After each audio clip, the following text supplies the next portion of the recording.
2013, Palestinian children tortured, used as shields by Israel, per the United Nations.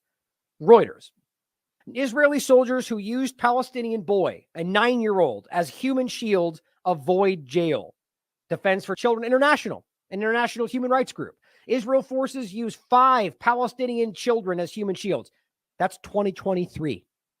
This is from 2017. Generally, human shields. Since the beginning of the occupation in 1967, Israeli security forces have repeatedly used Palestinians in the West Bank and the Gaza Strip as human shields.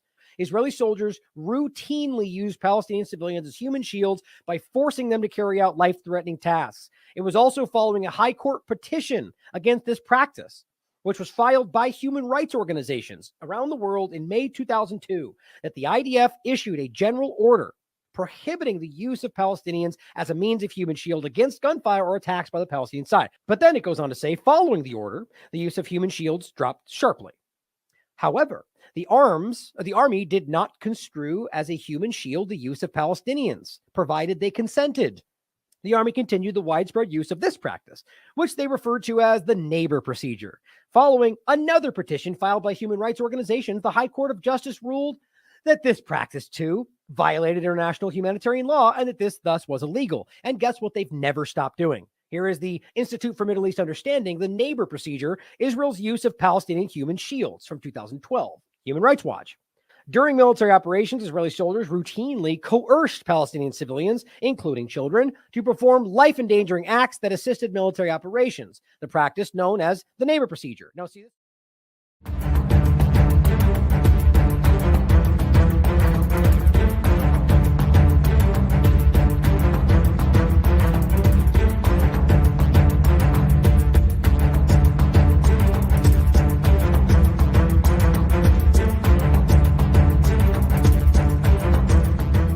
Welcome to the Daily Wrap-Up, a concise show dedicated to bringing you the most relevant, independent news as we see it from the last 24 hours.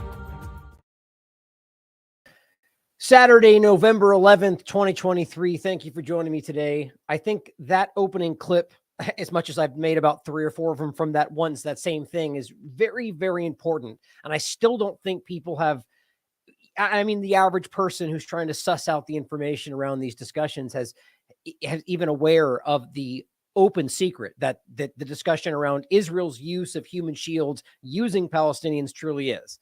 So I'm going to include that 2-minute clip I did so I can use to open today, as well as the 7-minute version, which encapsulates the entire segment and the entire show from yesterday in the show notes in the segment we'll get to yet again today. And the reason I'm including that to start is because, interestingly enough, I do the focus, which was the kind of the primary focus of the larger show from yesterday, on the proven open secret that is Israel's use of human shields. And then literally within 24 hours, they get caught on camera using a Palestinian human shield. Right now, in 2023, during this ongoing conflict, it's just incredible to me, the timing of that, let alone the idea that it's being that it's that obvious and that frequent that we just the next day catch one live as it happens. I think that's incredible. But more than that focus today, we're going to be talking about some important developments, follow-ups on what we've been talking about. We're going to go into an interesting, just one overlapping point to start today in regard to the kind of, for those that are very hyper aware or tuned into the possible overlaps or the obvious overlaps with what's going on this focused topic with the larger worldwide agendas like the Great Reset and, you know, any number of connective topics therein. Interestingly enough, there's one example of people already pulling this very conflict into the justification for that future. And I think that's not going to surprise too many people. But we're going to start off with a few important developments from one about the Arab League and kind of back the interesting divide there within that conversation. We're going to talk about how even Israeli allies like France, for example, or even the United States have begun to not just walk back the blind support, but starting to say, hey, what about the children? What about the women? And it's becoming very clear, as I keep pointing out, not only every single human rights group and international entity that historically, whether we always should have been or not, have been the very groups that your governments point you and direct you to decipher whether or not things are war crimes or violations of international law. And today, all of them are calling this genocide, except the governments, of course, that usually direct you to those people acting like they're all crazy and racist. My point is, even those groups are now beginning to kind of walk this back and kind of say, or in regard to the governments, I mean, I think it's because they are very aware that you see what's going on, that you see them, and you see how hollow this makes everything they've ever stood on. And they're watching the ground recede beneath them. And I think this is important that they're now beginning to point this out. And now even Israel is calling out its allies who have been blindly supporting them, not for saying you shouldn't be doing this or you should be calling for a ceasefire, but simply by going, we agree with everything you're doing, Israel. We blindly support you. But what about the children? And that's too much. You've crossed a line. You're over the top. Think about how vivid that is.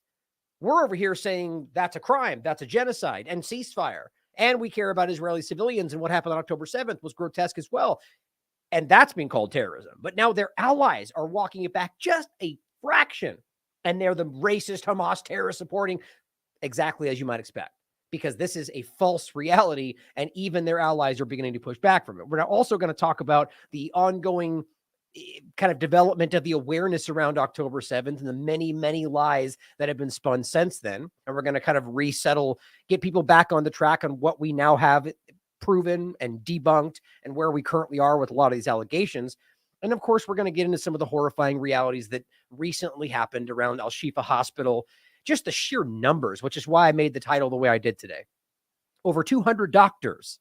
I mean, it's getting, I mean, it was insulting to our intelligence right out of the gate, but it's getting to the point to where if we're seeing 50 journalists plus, and these are all plus because these numbers are defining as we go, 200 plus doctors, 50 plus journalists, over 4,500 children, 10,000 plus civilians. I mean, it's so embarrassingly obvious what's happening. And again, I've said this a lot, but I don't mean this as every single person, but everyone sees this. I think some people may not be paying attention. Some people may not want to. But if you're paying attention even remotely, you can see what's truly happening here. We're also going to talk about, as I said, the human shield point again, but we're going to go over the hostages, or rather the prisoners. I really think is more appropriate for both sides of this ongoing conflict because they're both seemingly demanding things, which I guess you could call hostages, but I think that's inappropriate for, field of war and the actions within war that would be considered within the rules of war. Many things that have happened obviously are not. But the point being, if we're talking about military people, whereas Hamas on one side or IDF on the other, those would be prisoners of war, regardless of how many crimes either side has committed. My point, though, is we're going to go over that topic yet again and show you that it seems there is some sort of agreement that's been reached, but it's still being disputed on what will ultimately happen. Yeah, I'll get into how I think this will actually go and whether it's honest or not.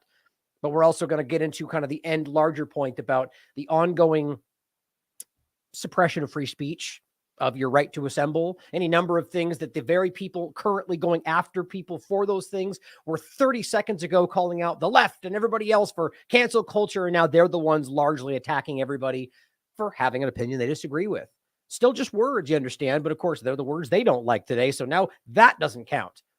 All of them pretending to support free speech, understand. Two-party illusion, as always, breaking logic. But how crazy it is to watch what's happening on these campuses and the kind of belligerent, mindless, like just completely lost concept where people are just accusing others, people that were once their friends, of being a terrorist or hating Jews because they simply support a free state of Palestine. Whatever, and the many different ways that can embody itself, which one would be a two-state solution. But yet you even talk about the word Palestine and people call you a terrorist today. And people are getting attacked for it. People are writing entire memos about how they're being attacked. At the end of the day, I'm going to get into one major claim that I think is being used to act like they're blockading people in their homes and about to hurt them, which I don't even think happened. And we're going to go over how this is being used by people that may not even know they're being used. So let's start today with the main point that I think is really, really disconcerting, alarming. Geopolitics and Empire, who you should be following. A world parliament should be launched. He's not saying this, mind you. This is from the article I'll show you. A world parliament with democratically elected members, just the way our rulers are democratically elected today, of course, from 205 countries around the world. This world parliament should lead the democratic world government. the thing that's a complete conspiracy theory. The international military under the so-chosen world government should be deployed on the borders of all 205 countries. After the establishment of the world government, all countries should phase out their existing border forces over a period of 10 years and replace them with world troops recruited from various countries along the borders of all countries. That, of course, according to the rulers, will end border wars in this way. Maybe just because they're no longer fighting amongst themselves, but rather only you. So no more border wars, just the ongoing forever war against you. In this way, with the huge economic profits that all countries get, the poverty of all peoples on this earth can be eradicated. Or, already could be, based on the fact that there's plenty of revenue and money that the governments don't use for you that could, eradicate poverty or end world hunger. Not that it's actually not that much money comparatively with what's really going on in the world today, but, they don't care about that. They want you to pay for your own suffering. But the real point about this is it's in the context of Israel and Palestine. You can see here hunger strike for peace in Israel and Palestine. Now this comes from it's not a worldwide. This is one entity and one group in India calling for this. But my point is that you can already see how whether you think they're well-meaning or not, are using this conflict to justify absolute top-down complete control by, mind you, the very people allowing this to continue. That's terrifying, especially if they think that's something positive. Now, just really quickly, it's in Delhi, in India, under the leadership of the Delhi-based International Action Council for Democratic World Government, held a hunger strike demanding the restoration of peace in Palestine and Israel. About 100 human rights activists and various socio-cultural and political activists participated in this protest, which was led by the Action Council chairman. An application was made to the Delhi police for permission to hold the candle march. So all of this stems around the idea of ending war, right? Now, the sad kind of, I'm almost shocked that anybody would think that the very people who are allowing this to continue would then somehow, be on board for, are just the bottom line that given more power that these people will then execute world peace is just the most shockingly naive thing I could ever think of. But my point is to see that there are people, and I'm not even suggesting I know these are well-meaning people, but that would be well-meaning, that might just suggest things like this because they buy other lies and just haven't seen through those. But if you want an example to see how this could be marshaled in that direction, here's one, but there's plenty of them. Just wanted to make sure we didn't miss that. And trust me, I'm well aware that I'm hyper-focused on this topic, but I think I have decided that this seems to be monumentally important. And, I thought the same thing about COVID-19, the illusion therein. And even plenty of people that I believe or might in this audience were early on going, hey, maybe you're talking about this too much. Hey, maybe I was. Maybe I still did. I don't agree with that, though. And I think that it was important that we stayed focused, and I do now as well on this. So decide for yourself, but I think our track record speaks for itself. This is very intricately connected to a lot of topics, and I think that's very important. Now, and this is exactly why, in that exact point, this is one of those kind of concepts that show you how big this topic really is. Now, this is from Firas pointing out that Arab League divided over 5 important clauses that could not be adopted, causing a merger of the Arab League Summit and Organization of Islamic Cooperation Summit. Now, the clauses that were endorsed by 11 states, but rejected by 4 states. This is important. Now, I'll show you, obviously, who these people are. But at first, the point, well, I'll just tell you right now. It says the 4 countries that rejected it were not mentioned by name, and countries that abstained were also not mentioned, which is kind of telling in and of itself. Then know they're going to get pushed back by the world that can see that these are the states aligning with what, at least in their perception, are the bad guys, clearly the ones that are currently carrying out genocide. So you guys can decide for yourself. But the ones that the 11 states agreed on and the 4 rejected and 1 abstained from: 1, preventing the use of American and other military bases in Arab countries to supply Israel with weapons and ammunition. So you're starting to see the point. 2, freezing Arab diplomatic, economic, security, and military relations with Israel. 3, threatening to use oil and Arab economic capabilities to pressure to stop the aggression. And 4, preventing Israeli civil aviation from flying in Arab airspace, which, most of these are crimes in and of themselves. But they act with impunity. Israel violates Lebanon airspace all the time. Nobody cares. Where's the rules-based international order? 5, forming an Arab ministerial committee that will travel immediately to New York, Washington, Brussels, Geneva, London, and Paris in order to convey the Arab Summit's request to stop the Israeli aggression against Gaza. Now think about the kind of countries Arab countries that would refuse these things, reject them, or abstain from even being involved in the vote. That's incredible, especially when you can prove that the vast majority of their populations agree with almost every single point of this.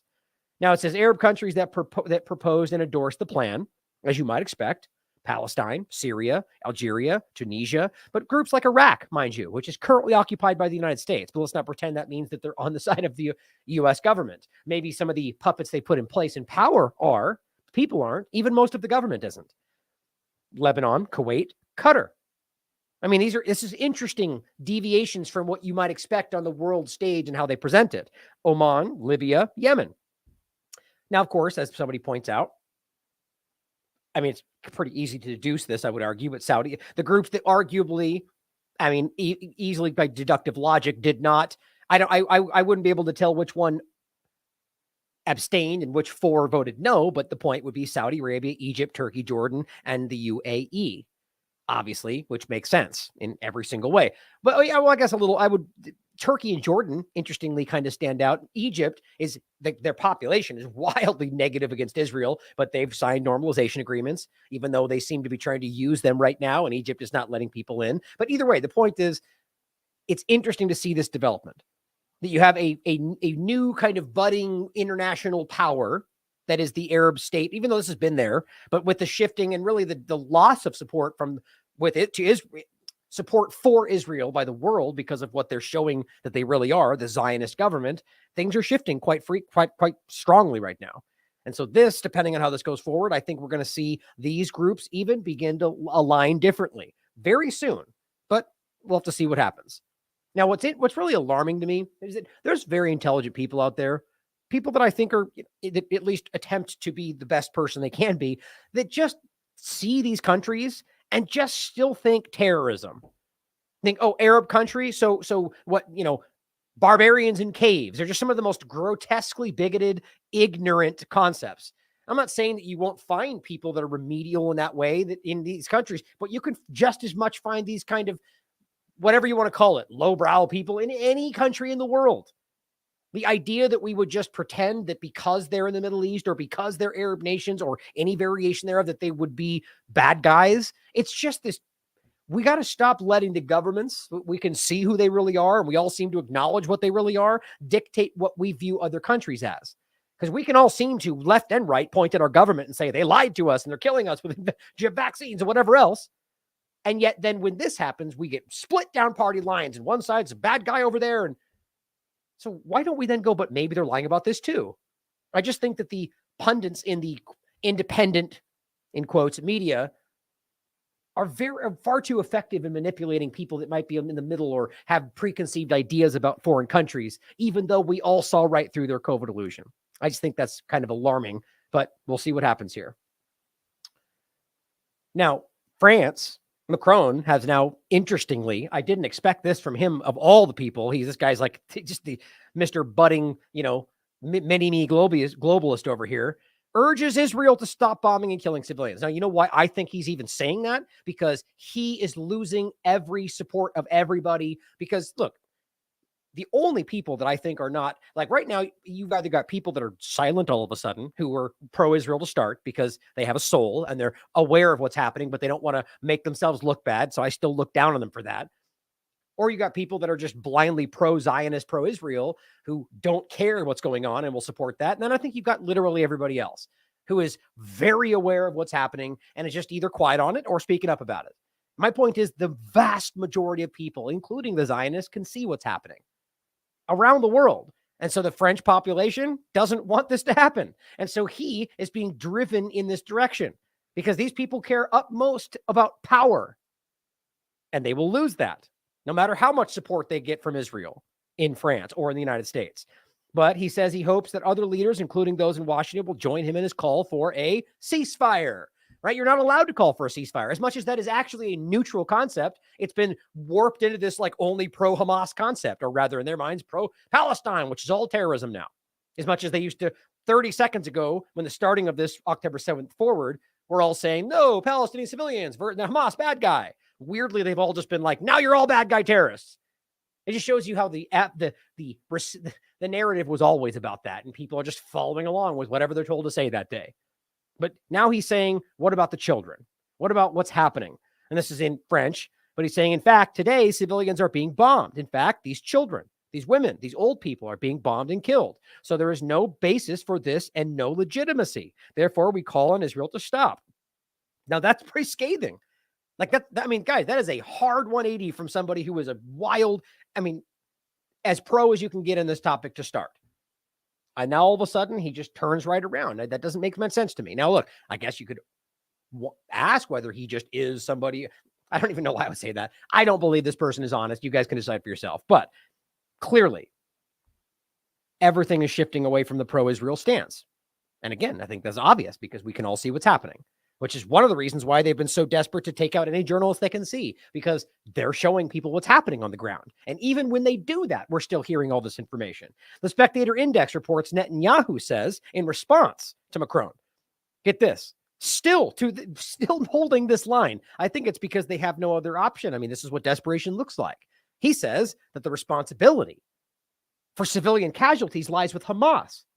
Now, you understand how, now really the main line they've been saying is that, well, if they're there, it's because human shields, and therefore it's their fault. But what he says here is the same thing, but the words saying that the responsibility for civilian casualties. Like, so they basically just said, we don't have any responsibility for casualties of civilians in general because Hamas is there. Like, you see how quickly this is receded to just, well, I think there's a Hamas person there holding civilians. And so what are we supposed to do? Well, now we're just saying we're bombing wherever we want. Remember, they made clear to say not accuracy. The focus is damage. That came directly from the government, that they're just saying, well, it's their fault no matter what happens. And even the U.S. government, bringing this up for you, even the U.S. government has kind of walked along with that. Here, this is from, again, October 10th. Emphasis on damage, not accuracy, directly from Israel's government. I mean, that's staggering. It's all right on full display. Okay, and there's two more points I wanted to open with before we get into the lies and the misinformation, which is that even Donald Trump, as much as he comes out and says, if I was in power, I would stop this right away. He does that all the time, and all of his people are going, yay! He said the thing we're supposed to say.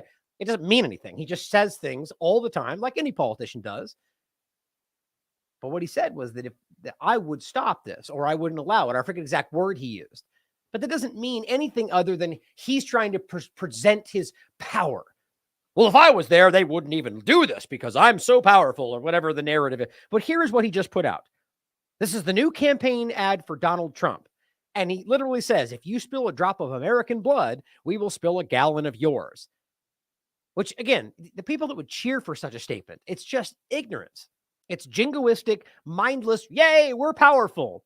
And the idea, what is that? The peace through power, or whatever the phrasing is, the idea that if you're powerful enough, you can stop people from being aggressive. That has been historically proven to be false every single point, no matter where you look. And let's not forget, that's exactly the way they presented the Soviet Union.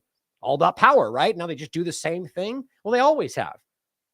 We'll bomb everybody and present our might, and we'll stop them all from doing what they keep doing, or rather what we know they keep orchestrating. But the point is, either they're causing this or this isn't working. But guess what? Nothing changes, just keeps going forward, because this is always how it's supposed to go. But here's Donald Trump's, apparently, we're going to not allow World War III mindset in regard to Israel.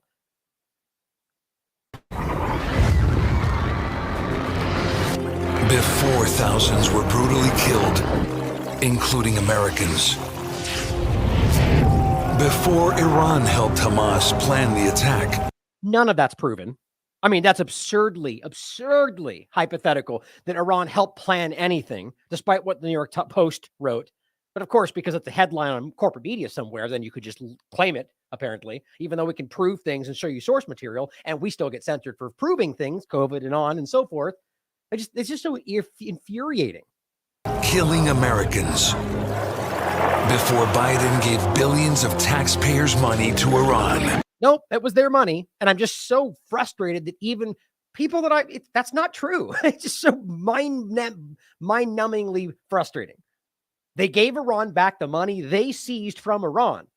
I mean, it's easy to prove, but you just get some talking head on some Republican channel that says something and people blindly say, no, you're wrong.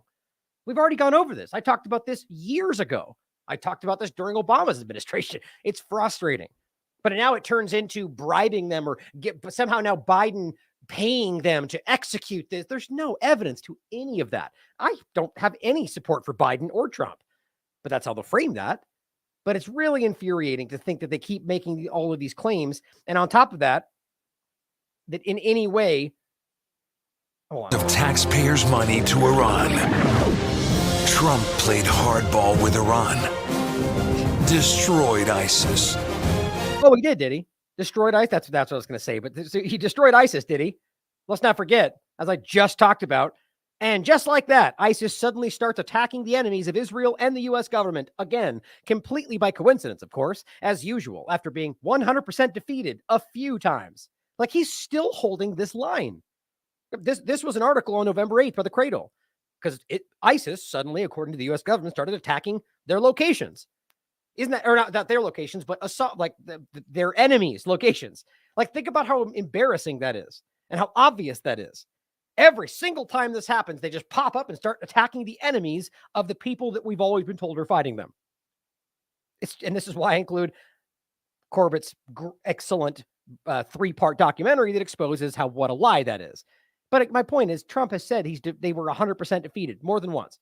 And then during his administration, there was more examples of something going on. And here he is again saying 100%. Like, look, if you want to pretend that he basically got rid of them, then fine, then say that. But he continues to use the 100%. It's just, and they all cheer it on because we're children, apparently, when it comes to politics. With Iran. Destroyed ISIS. Kept the Middle East at peace. Kept us out of endless wars. I mean, aside from Libya and Sudan and Afghanistan and Syria and everywhere else, but, at peace, according to this political campaign from a non-politician. Through strength. History shows. Kept us out of endless wars. Through strength. History. See my point? Through strength. That's all they want to. We're going to use might and power and nuclear weapons to keep peace. How well has that worked out? Shows very plainly that evil only respects one thing: unyielding strength. The history has shown us that that's the exact opposite, and that the ones who have been banding around their blind saber-rattling power have been the ones committing all of the atrocities around the world, including during your administration, Trump. Back in the White House, our enemies will know if you spill a drop of American blood, we will spill a gallon of yours. Right. So we're going to keep killing people, right? Which guarantees civilian deaths. I just don't understand why anybody cheers for that.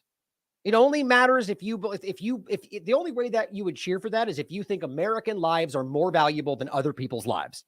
And you know what? A lot of people do think that.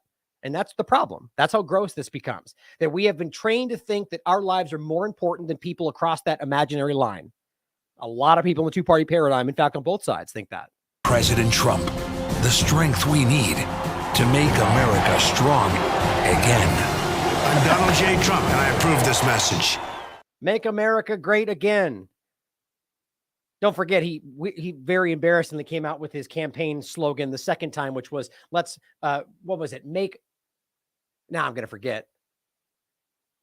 It was redundant and it didn't make sense. It was something like keep America great again. That was they came out with that. They really did. They made mugs and everything and hats, and then they immediately pulled it back when they realized how dumb that was. You can't keep it again. Anyway, so the point is, he is very clearly just like everybody else. I hope anybody with a brain can see that. Like, the bottom line is, he is going to use the same exact thing that's currently happening. Whether that's Obama or Bush or Biden or Trump, they're going to use the military to, I guess, stop the military. Whoa, that's war, guys. So we're going to have more war and more conflict. And, who are they exactly trying to stop? Right? Who are we talking about here? Is Hamas trying to do anything but deal with what's inside their territory? They would love you to believe that. Trump himself said they're on the southern border. That's not true. It's just not. What I do see, and I'm not suggesting good or bad guy here. Hamas, all day long, we could talk about horrible things that they have committed and done. And let's not forget that the U.S. and Israel created them, as we can prove. But let's realize the only entities marching around the world, toppling countries and murdering people for their own benefit right now on a worldwide scale is the US government. That's what's happening. You cannot deny that. China is not toppling countries. Russia is not toppling countries. It's just not happening. I'm not going to say that if the power situation was reversed, that they wouldn't. I'd actually probably guarantee you that they would be doing the same thing.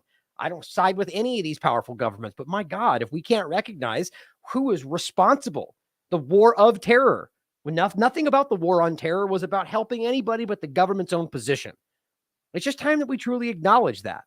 And that's why I want you to continue to understand the history after 9/11 and so on. But ISIS stepping back up to fight for the very people that continue to claim to have defeated them. But George Galloway points out something very important in this. Just the way he said this was important, getting into the debunking some of the lies. He wrote on November 10th, yesterday, the foul allegations of rape have been dropped by the Israeli government. Now, if you haven't seen that, that is what's happening. Ultimately saying, like, we can't prove it, and well, I'll get into that in a second. And by the way, don't forget, Robert already broke that down very early, right? Came out and didn't say that we know it didn't happen, but said based on what we can currently prove, there's not enough evidence that the evidence on the table does not suggest rape happened.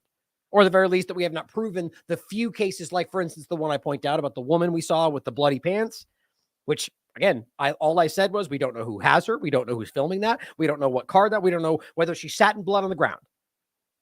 I'm not trying to diminish anything. Just trying to be an objective reporter and realize that we can't prove what happened there. Sort of like when everyone said that Luke was killed, the German tattoo artist, and it turned out that she wasn't, or it turned out that Newsweek reported that she went to a hospital. The point is, when everyone jumps to conclusions and says the one thing that suits their interests, kind of tends to not be trustworthy, right?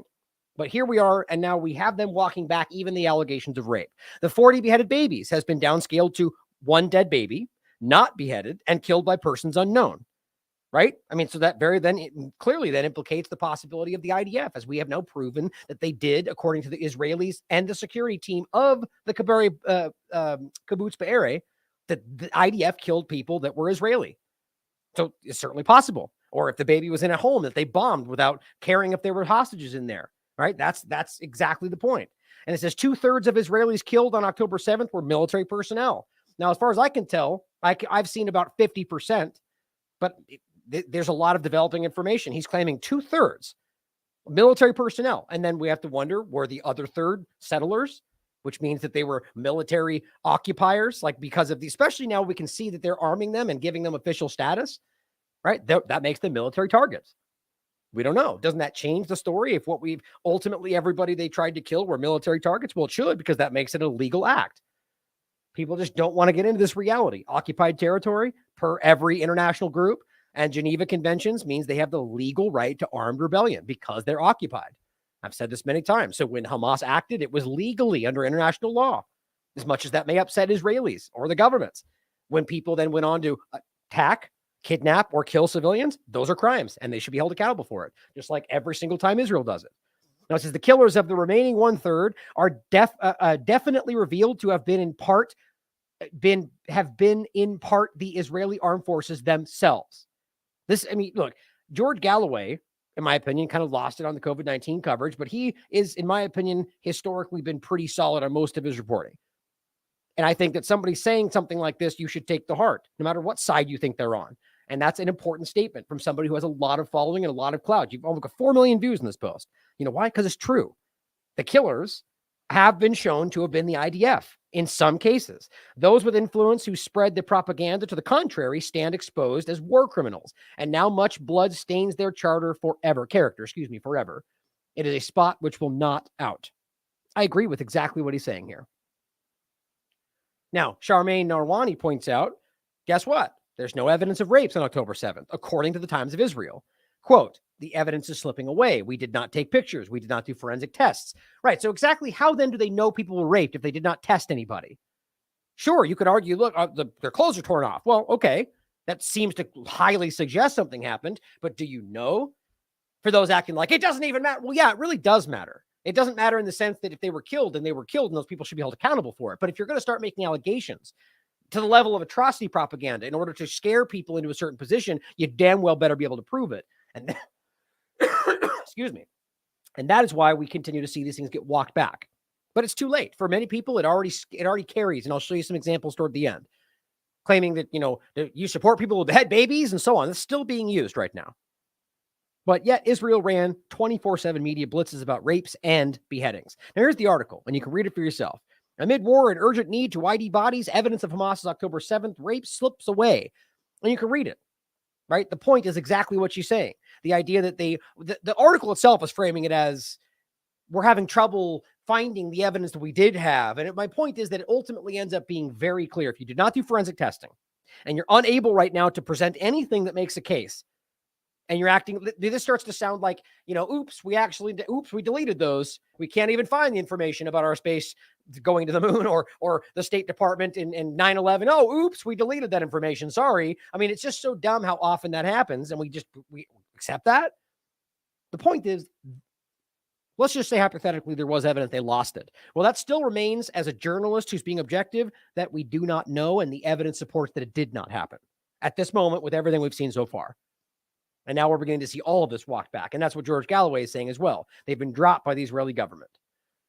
And top of that, Israel now has revised. And I think this is very obvious. They've revised the death toll from October 7th, more than a month ago, to around 1,200. Okay, well, let's think about this for a second. Well, let me read this too. This is from the Israeli government saying, and this is yesterday. They finally spoke up and said, well, the number has been revised down to around 1,200 when they first said 1,400. Even though half the corporate media still states as a fact that 1,400 people died, which continues to show you how terrible these people are at their jobs. At the very least, you should have been saying potentially 1,400. They're not doing that. And saying all civilians, which we now know isn't true. But my point is, that's 200 people, 200 bodies, right? Now, the only reason they played this game that they were like, let's just even say these people were mutilated and burned and it was you've had over a month to suss this out. Now, you're either telling us that somehow you estimated 200 more bodies than you actually had, and it took you over a month to kind of figure that out, which to me does not even add up in and of itself. Or that this was a number that was floated. Well, I mean, look, the bottom line is there's a lot of ways you could look at this.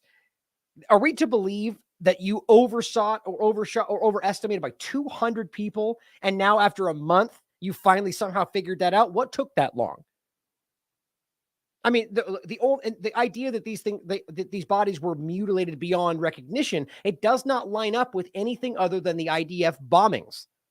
All the burned bodies they claim, right? The point was you can prove that most of the ones they showed were done by IDF bombings. And that's, again, been backed up by people who were there. So to me, I'm beginning to question the entire thing. Not that there weren't people that were killed, even though, again, we know that there's a disputed number about how many were killed by their own people. And that could then mean all, by the way, in the context of what were killed in those areas and the atrocities that were committed, especially when you bring in the conversation of why that might have been allowed to happen or executed because of Netanyahu's potential criminal allegations and on, judicial reforms and all these conversations, just as hypotheticals. But the bottom line is that now 1,200 after 1,400 was originally stated at 200 people, a month period. I don't buy it, is my point. Something about that clearly does not add up. And I think we're going to continue to see this get rolled back. And my point again is going to be at that point, okay, well, what changed now? Are we to believe that you're in some massive ongoing forensic effort? Well, every other aspect of this, you're telling us, well, the war is going on. We'll worry about it later. But I guess not this point. To me, I think this is because people are investigating and they're beginning to find anomalies. Right? Well, where are all these people? Where are the families of these people? Why aren't they? Why we can prove to some degree there are people that are taken. But I think the problem is that they're all mostly, if not all, IDF members and military. And this number is inaccurate. And I think this is going to continue to fall apart unless they can pretty much kill everybody in the Gaza Strip like they've been trying to for a month. And then how will we ever find out? Now we're going to get to the exchange in a minute, but Jonathan Cook writes, a BBC journalist writes to Director General Tim Davie about the corporation's dire coverage of Gaza. So this is coming from a BBC journalist, and you can read about it at the link at the bottom. Quote, it appears the BBC is keeping a lot of highly significant and relevant information, including extensive evidence, expert opinion, and historical context from the public. Shocking, I know. Members of the public cannot possibly form an informed opinion or a basic understanding of the unfolding events without access to such information.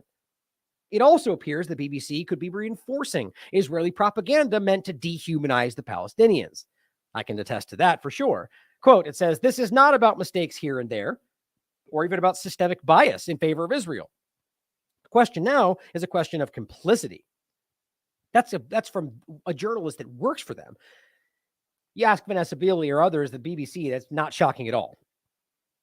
One of the worst. BBC, CNN, my opinion, worst. But the point is, everywhere people are seeing this, right? This is my kind of overlap with like Macron and others. People are pulling away and going, you're lying. We can see it. Even people that would usually toe the line, they're lying. And it's not just misinformation. They're literally manufacturing an entire narrative, withholding information and allowing fake information to fly. Now, on that note, I'm going to go over this and I'm going to include this. You guys can look through this as long as you want. There's disgusting stuff in here.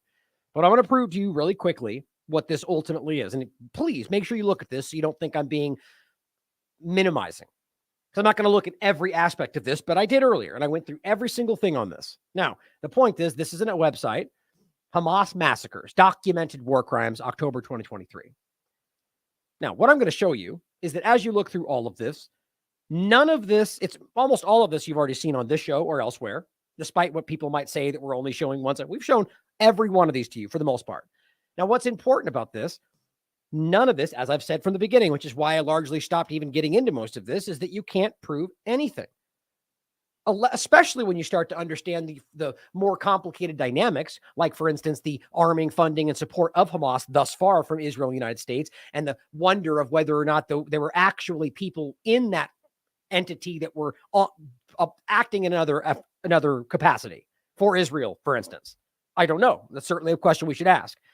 But even then, and I'm only saying that for the few, and I mean very few examples you even see a Hamas member in these videos.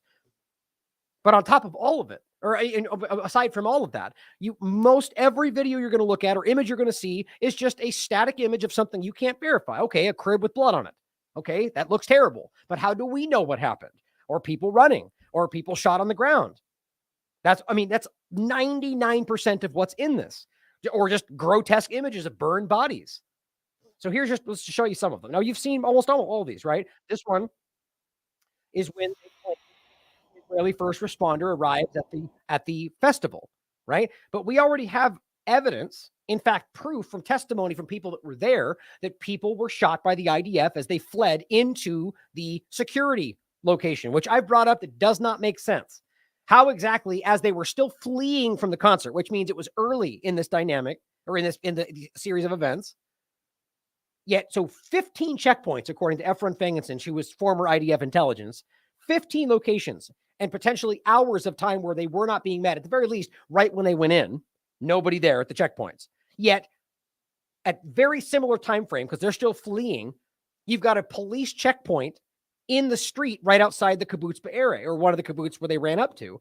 And don't forget, as CNN told us, we're told that they came in from 3 locations and kind of pincer moved the people at the concert, which then interestingly drove them right toward that security checkpoint. That doesn't make sense to me. Logistically, like, what was their agenda there? And Hamas will tell you that they didn't do any of that they were going for military installations, and all of this was the IDF. The point, though, is that all you can see is them walking around showing dead people. So what does that ultimately prove, especially with the evidence being presented from people who were there, that at least some of people that were there were shot by the IDF? My point is, it doesn't prove anything. It proves that you see dead people and that we still don't know. Same thing here. This is the video we showed you about that internal, the inside that area where they claim they threw a grenade. So why are we only getting this 8-second clip? I guarantee there's more than that. And the point is that all we see is a dead person, this guy showing dead people inside, and this guy looking scared, and then nothing. Okay. I'm not trying to minimize anything. My point is that does not prove anything. Now, if these people, for instance, we have some people claiming they have evidence of Hamas taking action and so on. But wouldn't you think with this many people that we'd have just this endless amount of information coming out about detail? We're not getting any of that. This one. And this is one of the ones where you can see somebody, but by the way, interestingly dressed quite a bit different than almost every other person, weirdly almost dressed like an Israeli entity with a green stripe on his chest. Just pointing that out. My point being that this could be a Hamas member, but we don't know. Even if it looks exactly like them, now that we've got enough evidence to suggest that there was some foul play here, coming from Israelis particularly, we should ask whether that might be the case. But either way, my point is, you don't see anything other than him grab a guy and take him somewhere. Okay, well, we know they took prisoners of war. So does this then verify the massacre? No, it does not. In fact, it seems to counter that if the argument was they just shot everybody, right? And the one you've seen here where they're just running. Again, that's the field I'm talking about right there. And they all ran and they took off through that field, as you can see them in the background, and ran head on into people that then shot at them. Now you can look further on the party itself, the rave, which they all weirdly and I think intentionally called a peace concert or whatever. It was a rave. But my point is, and you guys, some of this stuff is graphic, and I don't really want to get into it. If you guys can look at it all for yourself, a lot of these are still images of burnt bodies, right? Which very well could have been, or largely were likely because of the shooting, the bombing by the Apaches, by the Hellfire missiles, by the tank shells, and everything else that we can prove they did. But we have images of things like this. And this one I really wanted to show you, actually. I wonder if can you guys see that on the screen? I think you can see that if it's large. I want to make sure you can see. No, maybe not. Anyway, I don't want to wait for you to answer. So hold on. Let me just make this smaller. Let's do this. Okay, let's do that in case you couldn't see it. So this is really strange to me. So this is supposed to be an Israeli officer looking for signs of life, right? Now, who in the world, as a security officer, and the way the video is presented, he's going in this room not knowing if there's bad people in there, people that would shoot at him, right? You're telling me anybody in any kind of military or any field where you would be using weapons or any kind of tactical effort would laugh at this. You're telling me this guy is walking with his gun in front of him, filming, right? Clearly not on a body cam, in my opinion, holding something. And because you'll see he opens the door with his gun in his hand, using that hand. I mean, guys, that's ridiculous from anybody's perspective, but then goes on to film as he walks in this. My opinion, this is completely staged. It's my opinion. My gut tells me that this is something that they already did, or whether maybe they were shot and they knew it, and they walk in there acting like they're sussing out the problem. Watch.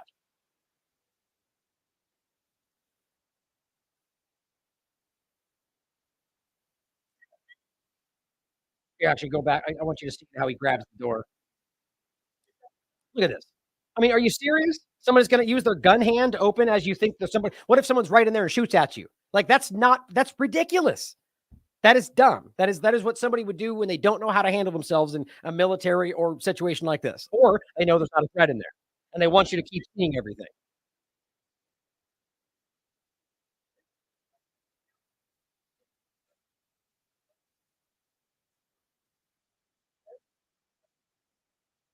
It just doesn't seem real to me. But again, I'm not saying I'm proving that. It's personally my opinion based on how weird that was. See what I mean? And then, of course, I just go around, they're looking. You don't see any evidence other than people already dead. So my point is, how in the world do we know what actually happened? This, for example, is provably not done by Hamas. They still show you this stuff. That's the one that we covered on the Gray Zone, from the Gray Zone article, as well as the Cradle. These people were burned alive because of a bombing, guys. There's no way. Or all of the cars you saw that were bombed the same way. They're literally using their own killings as evidence of Hamas murdering. Or here's a terrible image of what looks like a woman with her pants torn or her underwear torn. And it just simply says raped and then killed. Well, how in the world do we know what actually happened there? How do we know that wasn't the IDF, or they did this to make it seem that way? Especially now that we now have them even walking back the evidence of rape. Okay, now I could go on forever. Every one of these you can look through for yourself, and it's the same kind of thing. Again, here's supposedly the other view right here from that same location we talked about. So why do we have multiple videos, but this one also was only 9 seconds inside the container they claim they bombed with a grenade? It just doesn't line up. And you see there's repeats in here and so on. So go back, go to the other one. Here we have families murdered in their homes. Now this, guys, and by the way, all of this is what gets presented to people that get shown that special screening. And I'll show you an example of this. One of these images right here is in fact used. you get stuff like this. How can we prove what that actually is? How do we prove that's not completely fake? How do we prove that that wasn't the IDF that did this? Maybe inadvertently with indiscriminately bombing these areas. We can't, is the point. And any objective journalist would say the same. Or a bloody crib or car seat or any number of things we've talked about. Again, you guys have seen almost all of these. We've shown you these. Or abductions to Gaza. Now, we've shown you almost every one, I think. Right? This one, for example. Oh, that's not the same one. That was the girl. Now, on the point of, like, for instance, the German tattoo artist, and I said this on I think it was on with Trish Wood this morning. I'm not going to try to speak to the individual actions of random people, because that's just stupid to pretend like, look, that guy hit him in the head. That's what all Palestinians think. That's really stupid. It certainly could be, but you have to realize how many mainstream, legitimate journalists are out there broad stroking and assuming based on individual videos. And we all used to know that was stupid and broad stroking and ignorant and what, but they are all doing it. My point is, we saw, like, for instance, they were spitting on her in the back of the truck. Well, there's plenty of people that hate all Israelis because of what's been done to them for 75 years. Is that justified? No. There's plenty of Israelis that support their their fight for freedom. But my point is that it's dumb to just broad stroke on any discussion. But yes, we know that there were hostages taken. We know that they have prisoners of war. Now, is this person a military person? We don't know, and they refuse to tell you. Are they security? Are they settler? The point is, we had that video that I don't even think they include of the woman being taken. Remember that? They really put that one in your face to begin with. That woman on the back of the bike because she looked super scared. And yeah, it was sort of scary to feel, whether IDF or not, being taken.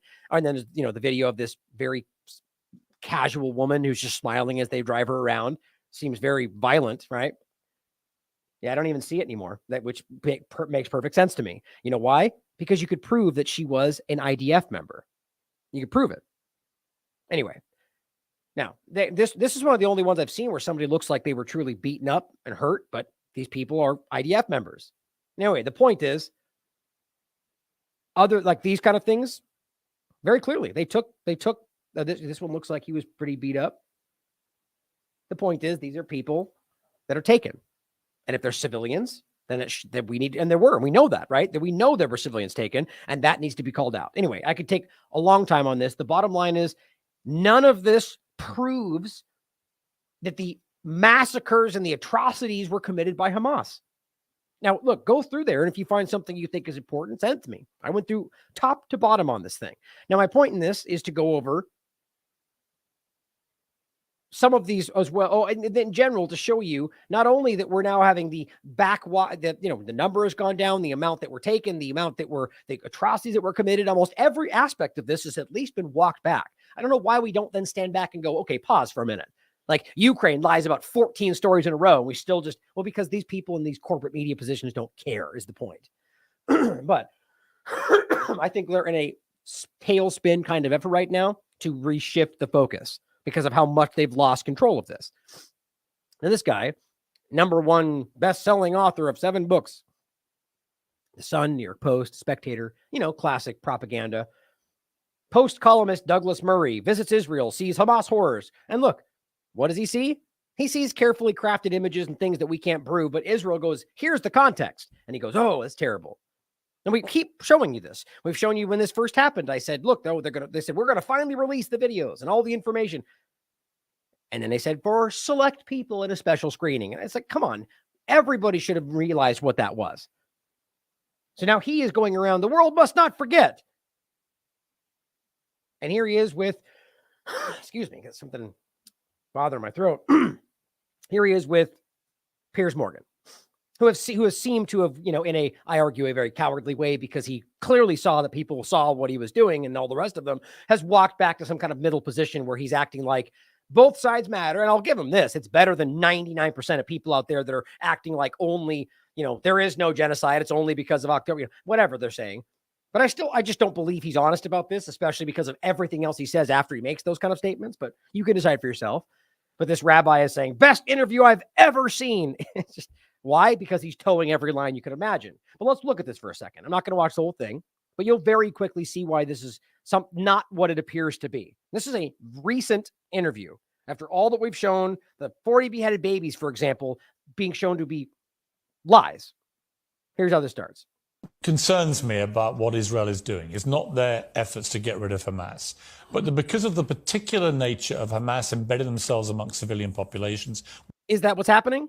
We'll go over that in a second. Again, you saw the opening clip. I don't think that's happening. Now, what's interesting is that's one of the reasons I'm saying I don't believe Pierce, because if you're going at this like, well, we have to be outraged about what they're doing too, but then cementing in something that is allowing the argument, such as, well, we know they're in civilian locations and we know they're using human shields, but does that? Well, hold on a minute. I don't think we know that. I think all the evidence speaks to the contrary. So that may be what people like him are being tasked with, if you want to look at it that way, to, kind of sort of play the other side and bring people in. And that's how these things tend to work, right? Where you have the controlled opposition, or everyone will look at it and they'll act like but then they'll cement you, without you realizing it's secondary points that are important for future manipulations. With the massive amounts of civilian casualties that will inevitably come, and that figure will grow and grow and grow. Inevitably? I mean, my God, that's disgusting. I don't believe his stance at all. Are we not, as Barack Obama warned, are we not creating here just an opportunity for far greater radicalization of all those young Palestinians who watched their loved ones get killed? Of course, without question, because you're murdering them and calling them terrorists. You're going to cause people that want to act with violence, justified or not. And I don't condone that, but you can at least understand why they might act that way when the very people acting like they're making sure there's a rules-based international order are the ones killing you in front of your family, or your family in front of you, and calling that freedom and democracy. My point, before I even keep playing, I think it's interesting that he's even having this conversation with another journalist who very clearly has a very one-sided perspective on all this. So it's just, it's not really objective, is my point. Why would we imagine that at the end of all this, they're going to want to do anything other than to become a new version of Hamas in wanting to exact revenge for what happened to their families? Right. I mean, it's a fair question. Well, two things. One is, if you just follow the logic of what Barack Obama said, then you just shouldn't do anything. I mean, see, this is what's so infuriatingly stupid. Who said that? He's saying don't commit genocide. You could go in with special operations, which they're clearly terrified to do, and actually try to seek out the people you're going for and make sure you avoid civilian casualties. But no, he's literally arguing the only option is nothing or bombing indiscriminately. So he's not an objective person. That's ridiculous, but it gets worse. If you're Israel, you should be attacked and just sit back and say, great, we'll wait for the next one. Nope. But the second and more important thing is your question supposes that there is a sort of peaceful Palestinian population in the Gaza who would love a two-state solution and then a few bad apples in Hamas. I think that's not true. Why is it? So, first of all, to pretend that he knows what or even the majority of Palestinians think is pretty ignorant and obtuse. But the idea that we can literally prove that this has been an ongoing, I mean, the vast majority of Palestinians are publicly and outspoken about their desire for this, whether or not they hate Israel or Israelis individually. They want their own state. To pretend that is just a lie, that they would create their state and then go on murdering them because they just hate Jews. There's nothing that actually makes that, like, you can show individuals on both sides that hate each other, but this is trying to dehumanize an entire population. That's a journalist doing that, by the way. That when one of the victims of the music festival, a poor young German Jewish girl, who it seems was raped and then brutally murdered and taken into the Gaza naked. Oh, is that what happened? Well, let's walk it back for a second, right? We have no evidence she was raped. She wasn't naked. And then the mother and Newsweek confirmed that she was brought to a hospital. But let's leave out all of the facts and just go back to day one propaganda narrative, because that's what journalists should do, right? Why was it that you can find, and anyone can find this online, a crowd of ordinary Gazans? It wasn't Hamas. It was Palestinians, by the way. It wasn't a Hamas rally. Ordinary Gazans. And how does he know they're not Hamas? Oh, because it wasn't a Hamas rally? Were they just, is that only places Hamas turns up at Hamas rallies? Again, I mean, I shouldn't even need to go further. Nobody has yet proven who those people were, where they came from. Now, look, I'll be the first to tell you it's most likely Palestinians who just were angry with what happened and felt like this person represented what their anger should be focused on. It's ignorant and not journalistic. It's not a journal. It is counter to journalistic integrity to pretend that you would then know what every Palestinian, or even suggest that that's what they think. That's an opinion. Spitting on her body, hitting her body, mutilating her body further as it went down the street. Does that Mutilating? There's a reason to use that word. There's no evidence they continued to mutilate her body. What you could see, by the way, was a head injury, which I believe was an IDF bullet. She was brought to a hospital that was then later bombed and put out of commission. That's what I actually think happened, based on the evidence that we can see. My opinion, based on the facts. Right? Her mom herself confirmed this with Newsweek that she was brought to a hospital. Okay? So then we know they were bombing and targeting hospitals. We know that in particular, the one that they said she was taken to was shut down for lack of fuel less than a week after she was brought. So it seems likely she died or got bombed and killed. Or she was killed by somebody else. The point is that all the evidence points to the first point. But yet, this journalist would just omit all of that and go with what Israel said. strike you, Piers, as a placid population of peacenik types who are just desperately waiting for a two-state solution to be put back on the table for the millionth time in the last 70-something years? Oh, right, because it's always Palestine that says no, right? That's also a false narrative they always spin up. I think it was, I forget, there's a tweet that I don't think I included today that goes over this, the illusion that I think it was Aaron Mate, that they pretend that Palestinians refuse the idea. No, that's absurdly false. And the international community is well aware of this. Israel continues to say we'll never allow that, but then blames it on them. It's sort of like they say, we're going to bomb that hospital. You better get out of the way or we're going to bomb that hospital. And they go, oh, Hamas bombed it. That's the Al-Ali hospital story. Literally how it happened. And the rest of them, I think they just stopped caring that we knew it was them. And they just said, well, Hamas is there. But the Al-Ali hospital, they were warning them. They told them to get out of the way. They said, we're going to bomb it. And then when it got bombed, they blamed Hamas. Everybody just believes it, apparently. That's pretty stupid. It doesn't seem like that to me. Oh, and the point, they're all peaceniks? Who in the world is even making this argument? This is a false paradigm, a false dichotomy. They're creating a back and forth where either they're all peaceful, they're all terrorists. Well, this is really stupid and low, but this is willfully ignorant coverage of something that clearly, from a legal perspective, allows violence in the context of military targets from an occupied territory. He either doesn't know this or doesn't care. But the idea to frame them as peaceniks, I mean, that's quite frankly the opposite of the reality. And I'm not suggesting terrorism. What I'm saying is you got a group of people that have been oppressed for 75 years, and they are acting in accordance with the law in many different ways, and they're protesting or acting out in their armed rebellion. What about that is peacenik? And who in the world is claiming that? Apparently only this false person he thinks he's talking to. What that is framing a false narrative. Now, I could go on, the whole thing is like this. And according to this guy, it was the best interview he's ever seen. Why? Because we're towing lines. And someone in the comments, just because I say journalist does not mean I give him that respect in regard to Ben or the rest of them. The point is they call themselves journalists, and they're very clearly just propagandists in every sense of the word. But by the way, as we get into more of the lies, Israel, the official account for Israel, just got caught lying yet again. I put this image just in case people missed it. As I said, the official Israel account just got community noted again for lying about this video. Footage of Hamas terrorists inside the Indonesian hospital. Why? Because they're already bombing it. They're already attacking this area. They're bombing hospitals, I think 7 different hospitals simultaneously. It just doesn't make any sense, especially since nobody has proven, and I think we've already proven, that they're not there. Hamas is not holding these hospitals. According to doctors, according to the United Nations, according to people that are presently there and people that have already left from not Palestinians, but London doctors from New York. I'll show you in a second.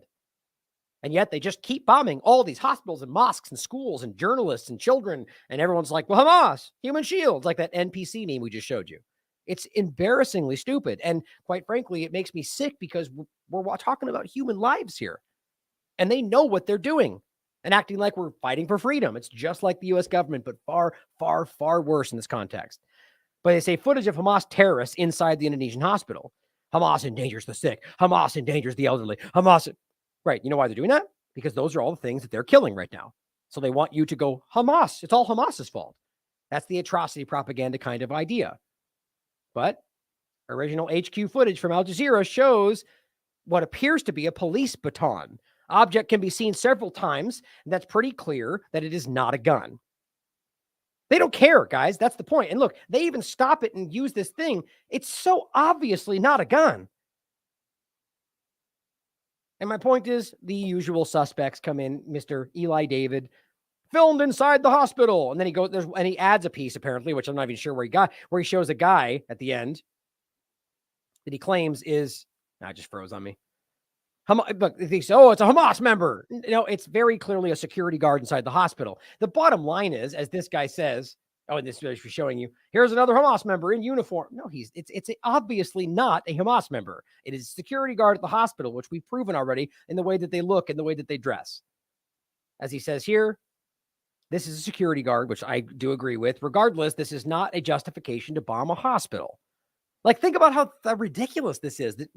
Not only is he laughing about it, as they literally are killing people in these locations right now, shrugging it off. Don't forget, Dr. Eli David was the one that continues to argue that the Al-Ali hospital was not even bombed, despite the doctors there showing you the dead bodies, despite the UN proving that happened. He still just laughs about it because they're good people that care about human life, right?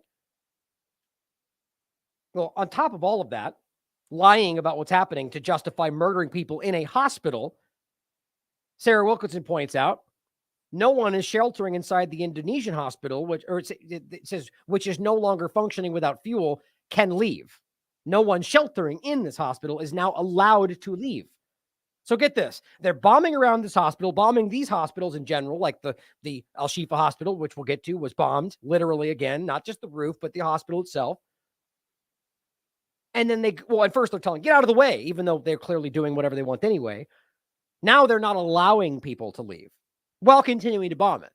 So explain for me how that makes human shields if you're the one stopping them from leaving. Israelis will shoot them on sight. The video showing them literally looking for people in these hospitals. Not a single incident. You can see this across the board right now. This one is an example of people trying to leave the Rantisi hospital. So they were told to evacuate. Then as they're evacuating,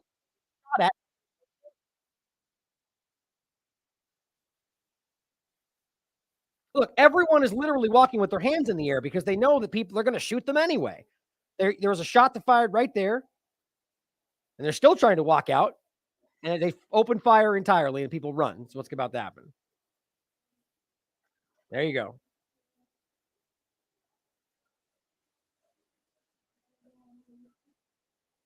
They're bombing where they're currently being, holding up the people that are sheltering from the bombing. They're bombing those locations. They're bombing UN locations. They're bombing schools, UN schools, which not even Israel's claiming Hamas is there. They're bombing where they tell them to go. Amnesty's proven that. They're bombing the crossing where they might even be able to go, even though they won't let them in both sides.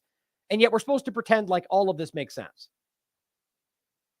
Oh, it's going to start playing on me. I'm going to mute that. Here is another example. Al Jazeera. Palestinians fleeing on one of the main roads where they're told to go, mind you, toward the southern Gaza, where they're telling them to flee to, have now come under attack by Israel. And here's where it's important. This is one of the points that you should really... Doctors Without Borders. Gaza, at the time of writing, our staff are witnessing people being shot at as they attempt to leave the Al-Shifa hospital. This is important. Doctors Without Borders urgently reiterates its calls to stop the attacks against hospitals for an immediate ceasefire and the protection of medical facilities, medical staff, and patients.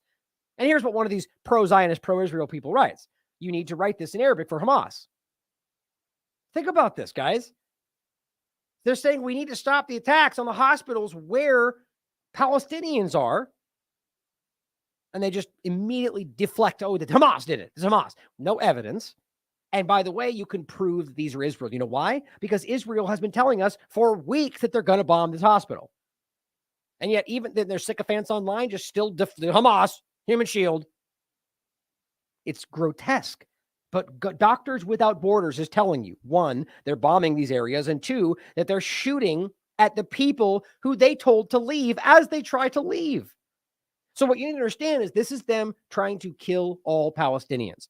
while creating the illusion that they're trying to do it without killing people, and the U.S. government blindly towing that line, as we can see one of the most obvious genocides in the history of, I mean, my God, my experience and living memory at the very least. They're shooting the people as they leave the hospital. These are the kind of stories that make this clear that this is not what they're telling you, like bombing UN buildings. Times of Gaza writes, Israel occupation forces execute a Palestinian family, an entire family, while trying to exit the Al-Shifa hospital, despite the fact that they were holding white flags. They're telling them to get out of the way and then murdering them as they go while waving white flags. Anybody confused about this? Dan Cohen writes, and this is where we get into the actual bombing of this location. They drop what appears to be a Hellfire RX-9 missile next to the journalist tent outside the Al-Shifa hospital. Journalists. At least one man lost his leg, as seen in the video, while another is injured. Another Israeli war crime documented for the world to see. Now, I'm going to show you some things in this next segment here that are pretty graphic. I just want to warn you. I've been largely trying to avoid this, but I think it's important to understand what happened here.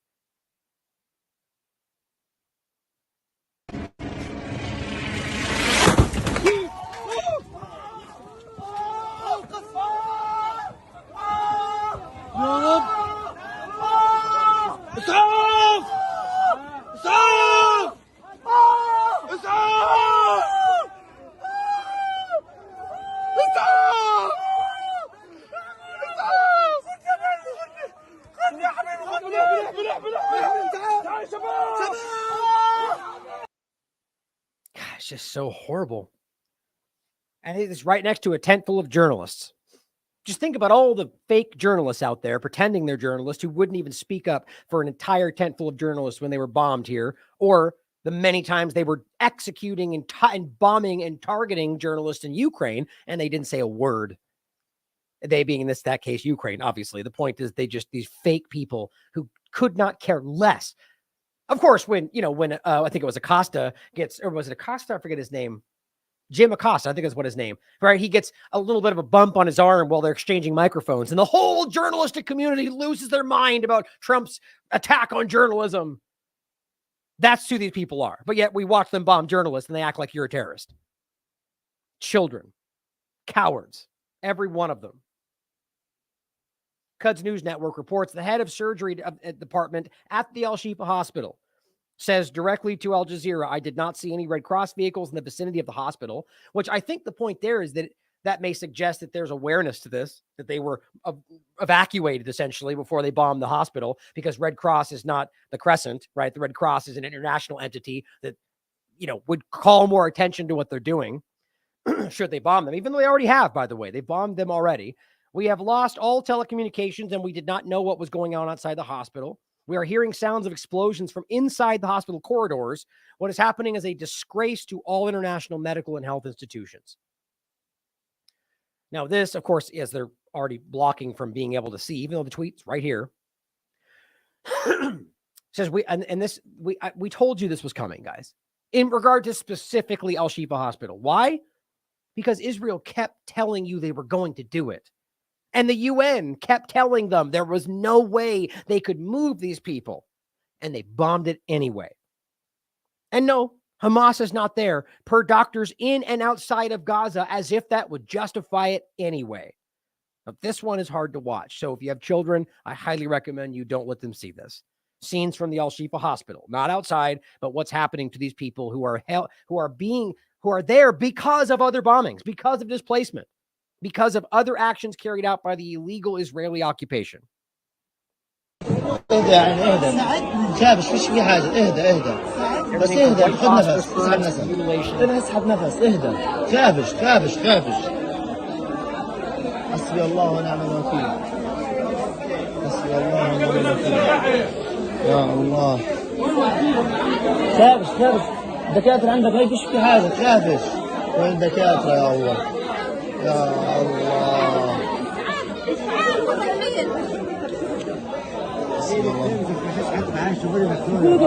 يلا هي ما بلفظ على الكل يا الله. This makes me so sick to think about the people that are just to see this stuff. Do you think Ben and David don't see this stuff? They just go terrorists, Hamas, human shield. The lack of humanity is staggering. Children, women, and disabled, and everything. 2.5 million people, every walk of life, and they're all suffering.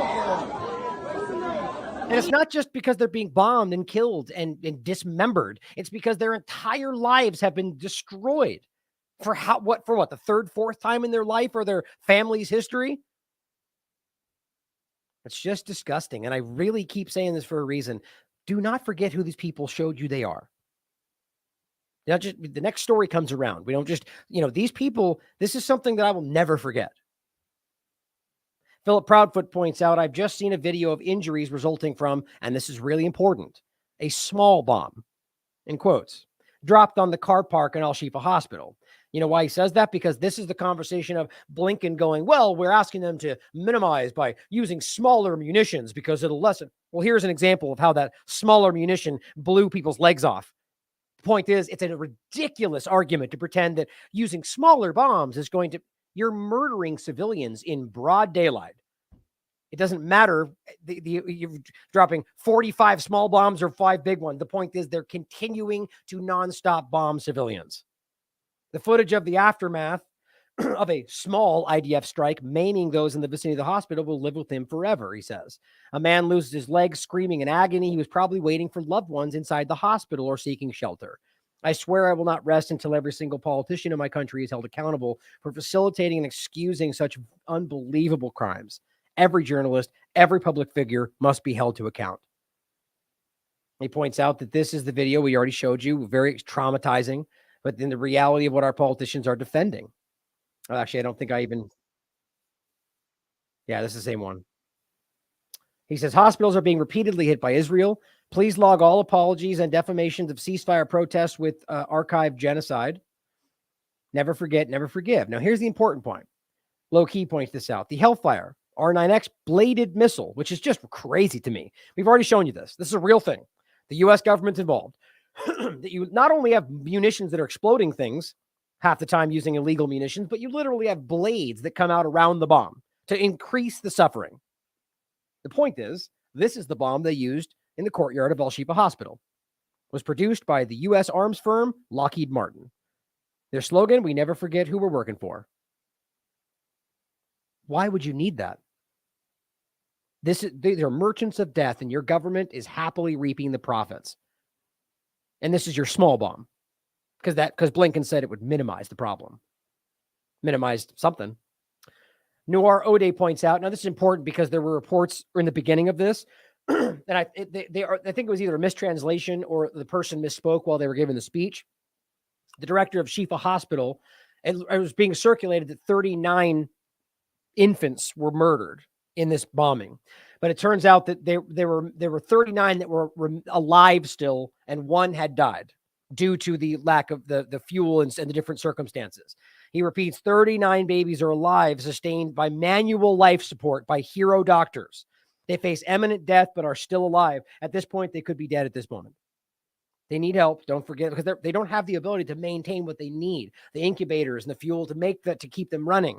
The Minister of Health in Ramallah misspoke in the press conference earlier and said that they had died. The ministry has since issued a clarification that babies in the ICU face imminent death, but they are alive. But 1 of them has already died. 1 is too many. Add that to the 4,500 total. But Ghassan Abu Shita, who's one of the doctors from London, who is still there, risking his life to stay there. The hospital has collapsed, he reports, late yesterday, or the morning yesterday. Well, technically, I think that would have been this morning for us here. Wounded and staff leaving in droves. Missile attacks this morning on the outpatient department, which housed internally displaced. The guys, they are aiming for these people. There's just no way around this. And then before the next clip, I was going to show you. Here's just his reports from today. Amputated the arm and leg of a 6-year-old girl, then had to tell her mother. Now, I hope, these are the kind of things that Ben Shapiro is okay with. The shrapnel went in through the back of 11-year-old and perforated his bowels. 2-hour surgery. This went through his back. The wounded are no longer being treated for their injuries. They're being stabilized the best they could. which means that means they expect them to die. Delayed treatment, especially in children, leads to delayed reconstruction and eventually increased disability. That's why they're keeping the fuel back intentionally. And it goes on, guys. I mean, it just never, this stuff will sit with me for the rest of my life, and I'm not even there. Here's Danielle Moda. So we already showed you speaking to the corporate media and just blown away by their callous disregard for what's happening. And they still couldn't even wrap their minds around it. She's trying to tell people what they're doing, and she breaks down the reality that these people are choosing to stay here, knowing Israel is bombing hospitals in full display, and the UN, the world, the governments, they just seem to not care. And they're choosing to stay with these people. These are real heroes. Medical staff want to leave, but we cannot. We might not survive until the morning.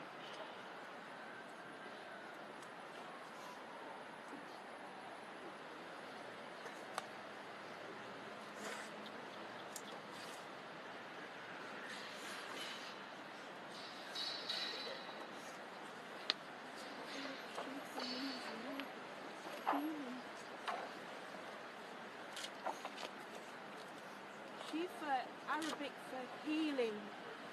We might not survive till the morning. We don't want to be killed here. Just only because we remained committed to our patients and our medical profession. I am calling for help urgently. Please do whatever you can through your government or the international, the ICRC, the Red Cross, to arrange a safe corridor for the medical staff. Please treat this as top urgent. This is the director of the major trauma hospital in Gaza. Ceasefire now! Ceasefire now! Ceasefire now! Ceasefire now! Right, and you know what, Ben and all the rest of them, and David, and I'm not really trying to always focus on them specifically, just the names that they're constantly in the showing up and towing these lines more than anybody. But anybody out there acting like them, they call these people trash. They call them terrorist supporters. Why? Because you're trying to stop the indiscriminate murder of civilians? I mean, look, you could, if you want to try to make your bent, broken argument about how bombing these people is somehow justified, you go ahead and sign that and own that for the rest of your life. But to then go further and act like people who are just trying to stop the killing of those people, regardless of what you think is happening, are then somehow supporting terrorism? I mean, it exposes what these people really are. At the very least, that they are either being influenced to lie about this or are this lacking of objectivity when it comes to things they're emotionally attached to. It's grotesque. These people are risking their lives to save people that Israel is bombing at every chance, in every location, from top to bottom, left to right, south to north. Makes me sick.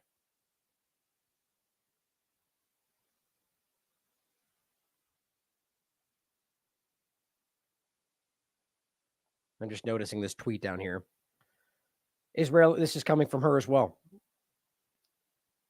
Israeli reporter, the tanks of the, oh, you know what? I think I missed that. That's actually not her. I apologize. So that's not her name, actually. I take that back. It doesn't say it there. In any case, this is Daniela Mudas, is not this person speaking. I apologize for that. I just read that quickly. But here's what she's posting here. Israeli reporter, the tanks of the Israeli army surrounded 2 children's hospitals in the Gaza and demanded their evacuation.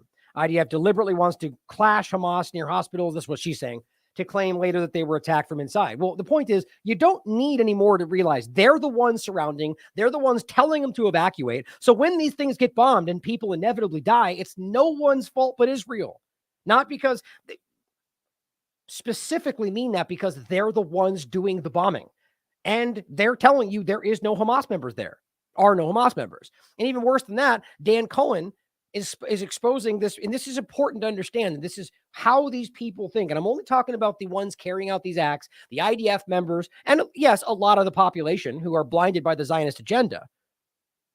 But they do not believe that any Palestinian is a civilian or innocent, despite the fact that their government still lies to people on the world stage about that exact point. As they indiscriminately bomb them and they act like we want to get them out of the way, everything they do shows you that's not true. Their statements, their actions, the way that they bomb them where they tell them to go, the way that they're bombing UN locations and hospitals and schools. But he says the words written on this Israeli explosive, and I've seen numerous examples of this posted by the Israeli military. It says, in Salah will hit innocent civilians. Basically means, God willing, it will hit innocent people. The quotes are in the original inscription. You can see them right there, implying that there are no innocent civilians. This is more evidence of genocidal intent. These things will be remembered. Sarah Abdallah points, the same Israel that claimed it doesn't bomb hospitals has now bombed 7 different hospitals in a single day. Oh, in case you missed it, by the way, what she's telling you here, more than 200 doctors killed by Israel so far. Here, it's not just hospitals, it's not just schools, it's not just civilians. They're bombing bakeries, food, and here's a mosque being destroyed. Absolutely insane footage of Israel wiping out the Khalid bin al-Walid Mosque in Gaza yesterday. It just never stops. And all they do is say Hamas, and everyone acts like that makes sense. Even if they were there, every international body has told you that that does not justify these protected locations being bombed. 3 rights groups have filed ICE International Criminal Court lawsuits against Israel over Gaza genocide. They're losing control of this. Here is the UN High Commissioner for Human Rights. Now, he talks about both sides of this, but you have to make sure you understand the point that is right now with what's ongoing is that even people in these positions who are balanced enough to be able to say, yes, the Israeli civilians being killed and attacked are just as bad, are telling you that what's happening in Gaza is a war crime. It's that obvious to pretty much everybody. So if you're out there wondering where you stand, recognize that only people with investment in a political side are telling you that this is okay. Here is the UN High Commissioner for Human Rights. Atrocities perpetrated by Palestinian armed groups on the 7th of October were heinous. They were war crimes, as is the continued holding of hostages. The collective punishment by Israel of Palestinian civilians is also a war crime, as is unlawful, forcible evacuation of civilians. Right. It's as simple as that. There's no reason that somehow makes that okay. But also, to his first point, let's remember that we now know, based on testimony and other provable evidence, that some of the people that were burned alive and so on were killed by the IDF. Right. So that changes what we might think there, as well as the fact that when he says atrocities, he's talking about the crimes, not just the simple act of military violence in accordance with international law. The atrocities is a different word. He's talking about the people that they claim were raped or murdered or beheaded, many of which they've already walked back. The point is that those things committed are still atrocities or crimes.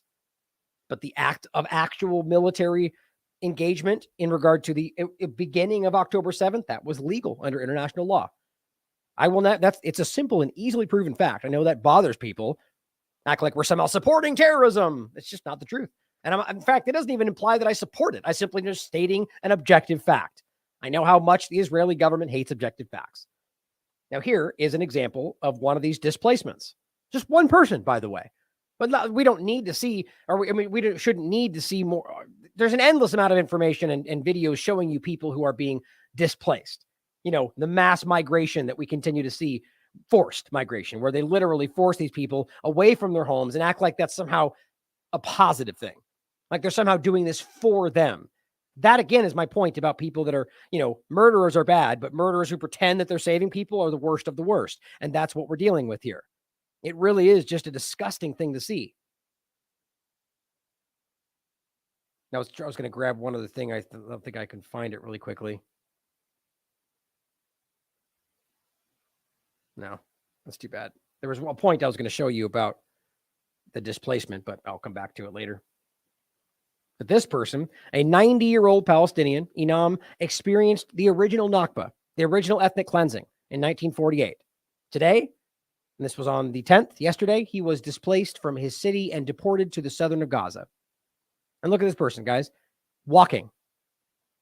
What is it, 9-10 miles? Walking. Is that a Hamas member?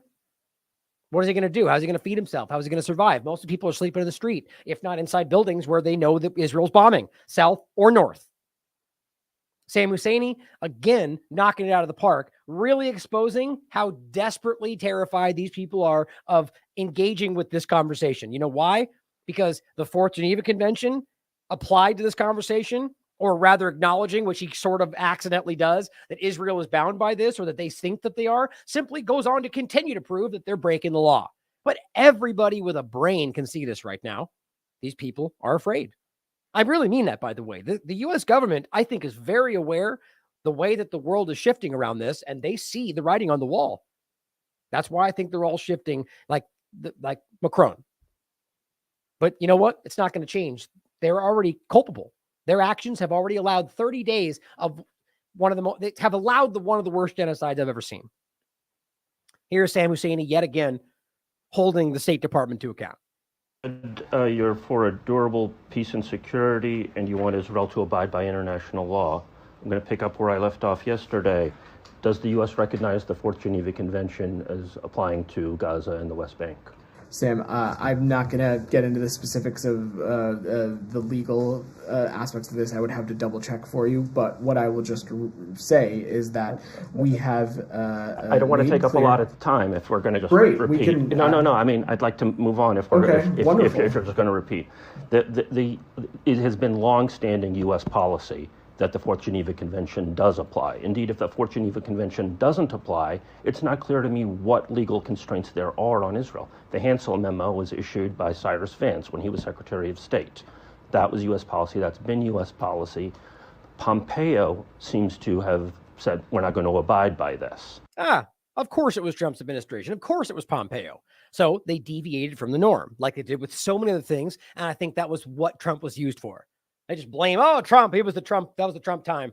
Well, they used that to deviate from a lot of things they still maintain. And, allowed the entire COVID-19 lockdown and the entire agenda and the vaccines and it all, totally not Trump's fault though. Right, guys?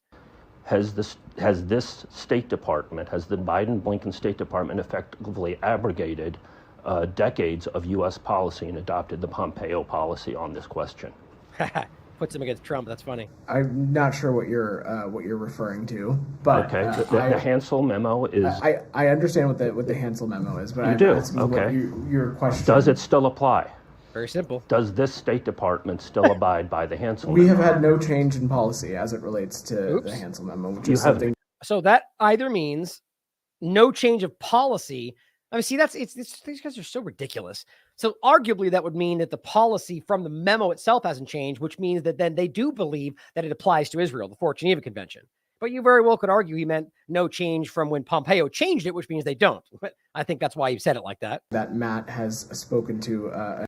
The Hansel we memo. have had no change in policy as it relates to the Hansel memo, which is something that Matt has spoken to a number of months ago as well. But let me just reiterate, Sam, that this we have from the forefront of this conflict, we have talked about very clearly the need for ensuring that this military operation is conducted in accordance with international law. That's dumb that they just keep saying that like that they're saving grace. So let me ask you something. If you need to repeatedly state and constantly assure that you're and put in their front of them that you need to abide by the law, doesn't it seem like that's something that suggests that they don't do that? I mean, that's just as stupid as saying they have a right to defend themselves. Or like, ask yourself, do they need to go over them and say, hey, make sure you breathe today? No, because they do. They breathe every day, right? A law would be something you're pretending that every government abides by, right? You wouldn't need to go, hey, just want to remind you today, don't break the law. I mean, it's just everything about the way they present this. It's impossible. It very clearly suggests, or as we all know, I'm not even implying it's even up for debate, they're committing genocide. It's factual and obvious. But how embarrassing it is that these people are going out of their way still after 30 plus days of round the clock bombing of a massive civilian location, acting like, well, we remind them every day to make sure that they don't break the law. Oh, well, then I feel okay about it then. Let's keep murdering. Which law? You won't say that you'll abide. And that's the point he's trying to get to. They keep pretending, well, the law, we make sure they follow the law. What law? If they don't apply and they don't abide by or feel bound by the Geneva Conventions, then what does it matter? And I think that's the main point Sam is getting at, or I know that's what he's getting at, that they're playing this game where they act like, well, we're all under the law together, but Israel, it's like the fact that they never have signed on to the nuclear proliferation treaty. But still we pretend like they're bound by it, even though we know that they're not. And the U.S. will say the same kind of thing, knowing that they're not, which then legally sort of boxes them out, which I think is what they're playing at here. Acting like we're all bonding by the law, but that doesn't apply to Israel, and they know that. That you abide by that today. But which law? Which law? The Fourth Geneva Convention or not? Go ahead, Alex. Which law? It's a free fire zone if you're not going to abide by the Fourth Geneva Convention. Which law? You're creating the legal construct. Sam, we've taken two. If you're going to interrupt your colleagues, I'm going to ask you to leave. No, I'm interrupting you. The rest of the room has questions that they would like to get to. I'm sure they do, I've taken your question every day of this week. Thank you. Alex, please go ahead. I just haven't gotten an answer. Please go ahead, Alex. Sure. That's always how to play the game, right? We have to move on to other questions. Like, good on Sam for truly trying to do this. Actually be a journalist, right? But not saying he doesn't. He always does it. He's outstanding. But the people in that room rarely do. But it's just think about how many times now, not just Sam, Max, Saeed, Matt Lee, right? They have literally repeatedly asked directly about that. What law? And they just act like we're not going to get into a legal debate about It's a very specific question. And what it continues to show you is they know that's an important point to all of this. If they then admit what law they are or not bound by, we can then further prove that they're not doing so. Or it will reveal that they're not bound by the Fourth Geneva Convention in general, and we should know that, and that means that the point about the document is that the U.S. would then argue they are regardless. Like that they're bound by that. That's the original document they were saying. Pompeo went away from that. The point is, I think we all know where we stand right now. They're not bound by anything. And they've admitted that. Didn't they already say there's no red line? What more do we need to see? Their intentionally ambiguous response may be an attempt to turn Gaza into a free fire zone. I agree. Now he breaks this down in his Substack, which you should follow. State Department may well be trying to abrogate the Fourth Geneva Convention, turning Gaza into a West Bank. That's important, into free fire zones. Now, Times of Gaza reports today, Gaza death toll exceeds 11,000 people. Day by day, it seems to be going up by 1,500. It's grotesque. And that includes more than 4,500 children. This is where we are. This is the current situation. And I went over the reality that even Times of Israel reports about 30,000 Hamas members. The amount of bombing that they're doing, the amount of locations that they're hitting, just that alone, in my opinion, means it's literally impossible that they're only bombing Hamas locations, assuming any of them are. But all of the other evidence, the people on the ground and the doctors who are there and the medics who are there and the journalists who are there, and every one of them telling you the same story. And all we get is Israel going, liar, you're racist. And the U.S. just toes along with it. People are seeing this. Now, I want to go over the reality of this one more time, and very quickly. The idea that what we're talking about here, the open secret of Israel's use of human shields, it completely destroys the only left hinging part of this, right? So here they are bombing all these locations, all the hospitals, and the mosques, and the schools, and everything else. That's weird. Now it shows up. And everything else. And what's their argument? Well, they're human shields. Hamas is there. And they're using these people. We don't even know what else are we going to do? Well, there's 1,000 other things that you could do besides choosing to indiscriminately bomb wherever there's, well, of course, on top of that, because your hostages are there or your prisoners. And we all know that. That point alone, I'm just still so baffled by. All these people, and this is what I believe, that the framing of who's on their side is completely false. Most people, even Israelis, are very aware whose fault this is, Israel's government and the U.S. culpability. But they know that you're bombing where their hostages, their families, their children may be held right now, according to Israel, right? And I don't know why we don't recognize how crazy that is. At best, it means that they don't really care whether they get them back. I quite frankly think they're trying to get rid of them because everyone that comes back seems to continue to challenge their narrative. And everybody sees that. So what's important is to understand this, if you haven't already seen it, is the reality behind this story. Israel has, for a very long time used Palestinians as human shields. And it is an open secret. It's called the neighbor procedure. I'm just going to play this quick clip again. I'll include the full episode here. And there's also in this link right here, the 6 or 7 minute clip that goes over a little bit at more length this topic.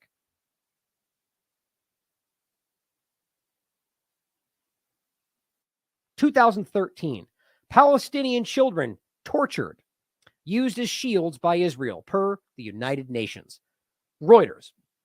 Israeli soldiers who used Palestinian boy, a 9-year-old, as human shields avoid jail. Defense for Children International, an international human rights group. Israel forces use 5 Palestinian children as human shields. That's 2023. This is from 2017. Generally, human shields. Since the beginning of the occupation in 1967, Israeli security forces have repeatedly used Palestinians in the West Bank and the Gaza Strip as human shields. Israeli soldiers routinely use Palestinian civilians as human shields by forcing them to carry out life-threatening tasks. It was also following a high court petition against this practice, which was filed by human rights organizations around the world in May 2002, that the IDF issued a general order prohibiting the use of Palestinians as a means of human shield against gunfire or attacks by the Palestinian side. But then it goes on to say, following the order, the use of human shields dropped sharply. However, the army did not construe as a human shield the use of Palestinians, provided they consented. The army continued the widespread use of this practice, which they referred to as the neighbor procedure. Following another petition filed by human rights organizations, the High Court of Justice ruled that this practice, too, violated international humanitarian law and that this thus was illegal. And guess what they've never stopped doing? Here is the Institute for Middle East Understanding, the neighbor procedure, Israel's use of Palestinian human shields from 2012. Human Rights Watch. During military operations, Israeli soldiers routinely coerced Palestinian civilians, including children, to perform life-endangering acts that assisted military operations, the practice known as the neighbor procedure. Now, see this? Oh, look, you guys caught me responding to somebody there. That's funny. Well, this I just as we'll look at it here. Hold on, I'll bring it back up.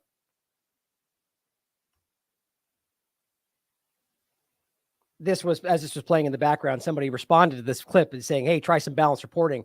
I just said, hey, try not being a moron. And all actual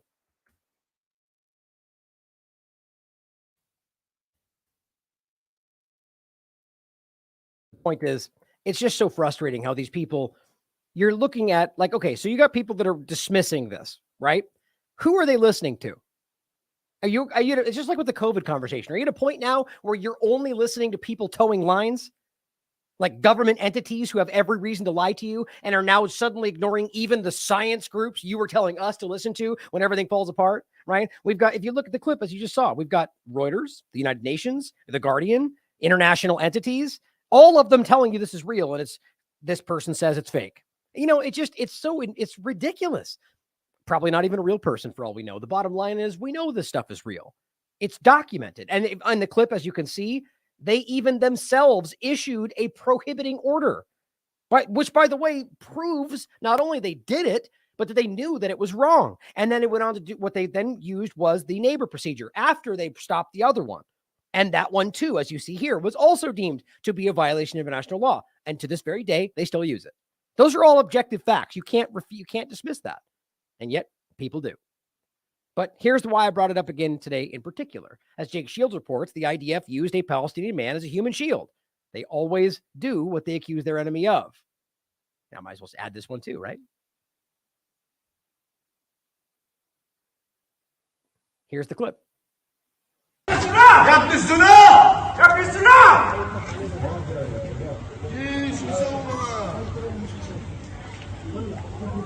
So they got a man in the blindfold sitting down in front of the person behind them with the gun. This is a human shield, like a literal version, not by default because they're in the same location, even though both of them are held in open air prison, which is the game they're playing. I just think it's ridiculous that the next day they get caught live camera using a human shield. Now here's Israel's main account on Twitter. You know, the one that just literally got caught lying about a gun and Hamas being inside the hospital they want to bomb and are bombing. It says, this is the editorial cartoon which the Washington Post deleted. The cartoon by Michael Ramirez titled Human Shields depicted a Hamas leader using civilians as human shields. The truth might hurt, but it's still the truth. Okay, maybe, sure. Or maybe even the Washington Post is realizing how obviously one-sided this is, and the evidence is very slanted to Israel's use of human shields. Maybe they saw my report. Who knows? The point is, they post this ridiculous cartoon showing this leader, who, by the way, is one of the very wealthy ones that, they clearly we can see tied to Israel and the United States and the funding and the control. The point being tied to their bodies. Well, wait a minute. There's zero evidence of that. The UN has said there's no evidence of that. All you really say is that they're in the same location. And now, as I'm helping push out into the consciousness, the open secret that they continue to do that. Or maybe they saw that they just got caught doing it live. I don't know. But Israel's basically trying to chastise them for deleting it, even though they put it out. This is a desperate entity, guys. They are being exposed in real time. Now here, I won't go through all of this, but this account, Amado, I've just recently noticed, put this really long and important thread together of an endless amount of videos. Soldiers enter Hebron homes at night, order and wake children. Most of in the middle here are about right here. Israel's soldiers fatally shoot Mohammed 18 from behind and deny him medical aid. Sees 9-year-old boy at his school. There's a whole bunch of examples of human shields. Most all of these are from B'Tselem, an Israeli human rights group. I mean, it's endless, guys. Endless.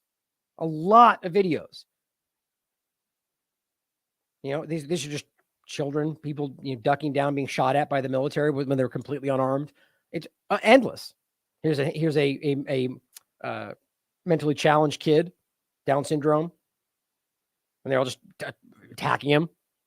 And it just never stops. It's just gross. And it's called The Ugly Truth of Israel. I really recommend you go through it all. There's a lot of powerful stuff. He does another one with a little bit of overlap. It's called The Life as a Palestinian Child. And it really is just horrible to watch what happens to these people. It's on full display. It's been there for 75 years. Well, in regard to specifically the UN locations, which in the context of the human shield discussion is important.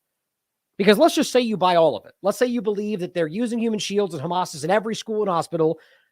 First of all, still does not legally justify the bombing of those locations per every human rights group and international body, including the UN. So at some point, you just have to recognize that they're lying to you.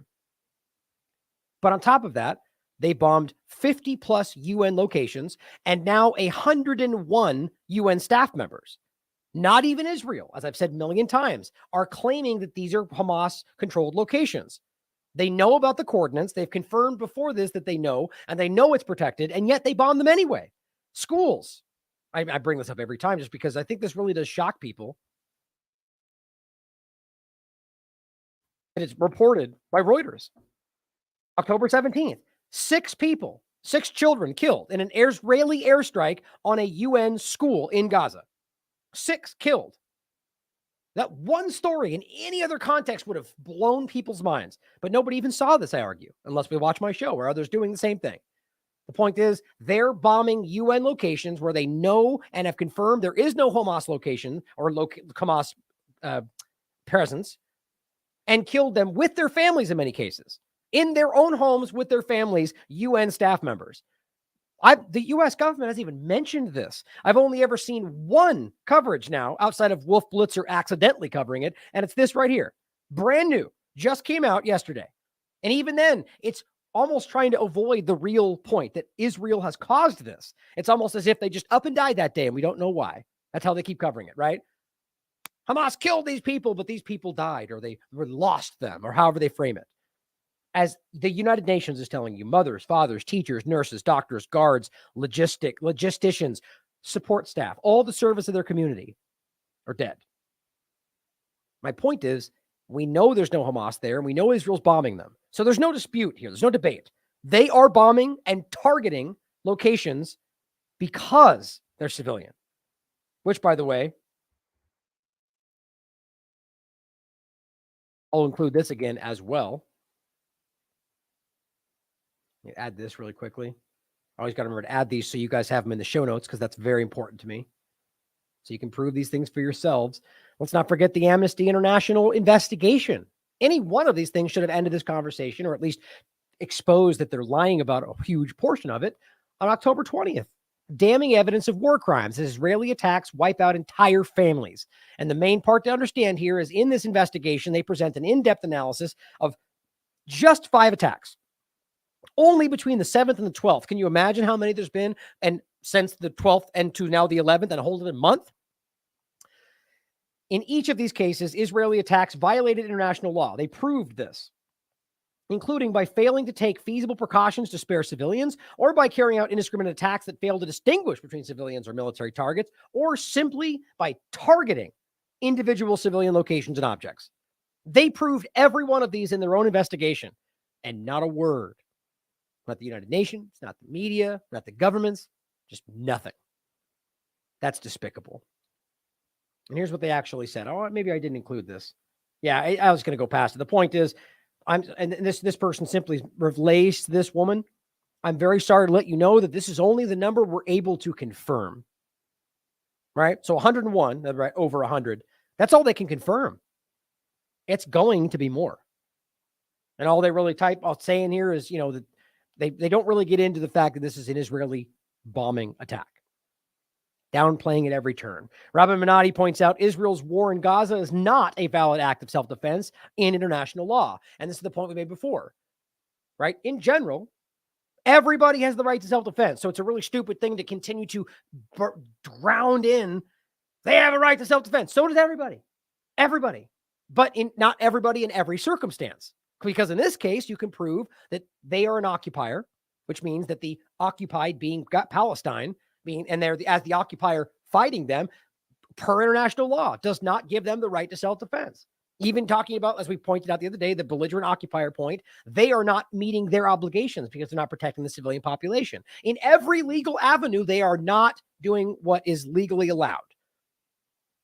The point in what I continue to say, the idea of why everybody has that right in regard to any normal circumstance, is because they repeatedly say this because they want you thinking that they're always in self-defense. They're always defending themselves. They're not actually murdering people right now. It says the problem, and this is per Ralph Wild, Faculty of Laws, University College London. The problem is that Israel's position in this regard has been created by its own decision for over half a century to exercise the use of force over the Palestinian West Bank and the Gaza Strip through its longest in modern history occupation of these territories, despite this being illegal. There's no debate. There's just narratives that try to change that. Paradoxically, by choosing to flagrantly disregard compliance with the international law on the use of force and the law of self-determination, Israel has put itself in a position where, because of this, it is not in a position to benefit from international law framework that permits states to address certain forms of cross-sovereign border threats. Not only did Israel's own actions degrade international law through its flagrant half-century plus of defiant illegal occupation, also, in doing this, it operated in arrangement in a territory which, because of this illegality, rendered inoperable the international legal right states have to defend themselves as far as threats emanating from that territory are concerned. Another reason why they just keep screaming that statement, because they likely know that they've created the circumstance where they uniquely don't have that right. It's just every single aspect of this. And the worst part is everybody who screamed about doing the right thing and fighting for freedom and equity and sustainability and the rules-based international order are blindly going forward in support of this. Other than, suddenly walking it back after 30 days, like Macron and the leader of, the UN commissioner and all these people that were acting like they have the right and everything's okay. And suddenly they realize that nobody's on their side and they start walking that back. Too late. You're already culpable. Now, in regard to the hostage conversation or the prisoners of war, this is reported by, this is where I saw it first. This is correspondent at the KANN diplomatic desk, Israel Public Broadcasting Corporation from Israel. An agreement reached to exchange Palestinian women and teenagers, and because terrorists, of course, he has to include terrorists because, he's towing a narrative here. Not that these are just Palestinians possibly detained for no reason, which happens every day, detained by Israel for 100 hostages held by Hamas. Now, you just got to love how they frame these things, right? Detained versus hostage. Like, it's funny how, isn't it the same exact thing in both sides? No. One side are detainees and political blah, blah, blah. Oh, those are hostages. Israel officials tell me there is no conclusion and no deal. So that's interesting, right? So what I'm going to show you is the reporting from pretty much every angle around the world. saying this seems to be what they agreed on. We'll wait and see what happens. But this is a correspondent at an Israeli outlet from the diplomatic desk from the Israel Public Broadcasting Corporation who's saying that the officials told him there are no conclusions and no deal, which, by the way, is exactly what I expected. But it says there are efforts at the same time as the fighting to do everything we can to return the hostages. Oh, is there though? Like, look at this guy already trying to give trying to gaslight. They just told you that we're not making a deal. But at the same time, while they murder and bomb everywhere those people may be, they're doing everything they can. Well, no, everything they can would be not bombing and special operations and trying to get them back. No, everything is obviously not what they're doing. Here is TASS, Russian news agency, agreement reached to swap Palestinians in Israeli prisons for 100 Hamas hostages. But here is the Seattle Times, one of the only outlets that's really kind of given a lot of information on this. Israel considering, and this was yesterday, a deal for Hamas to release all civilian hostages, according to officials. Excuse me. Hamas and Israel are negotiating 2 hostage release proposals, one involving a small number of people and one that could involve 100 or more civilians being held in the Gaza Strip, according to officials briefed. Now, this, by the way, guys, is not new. This is what I keep trying to show people, and I'll show you my tweet in a second again. They've already offered this, literally this exact situation, like 2 weeks ago, a week after that. They say they've twice have refused this. As we know, they've voted down a ceasefire despite every other country in the UN, other than the US and Israel, voting to have a ceasefire. They voted that down too. So they clearly wanted this to happen, at least to this point.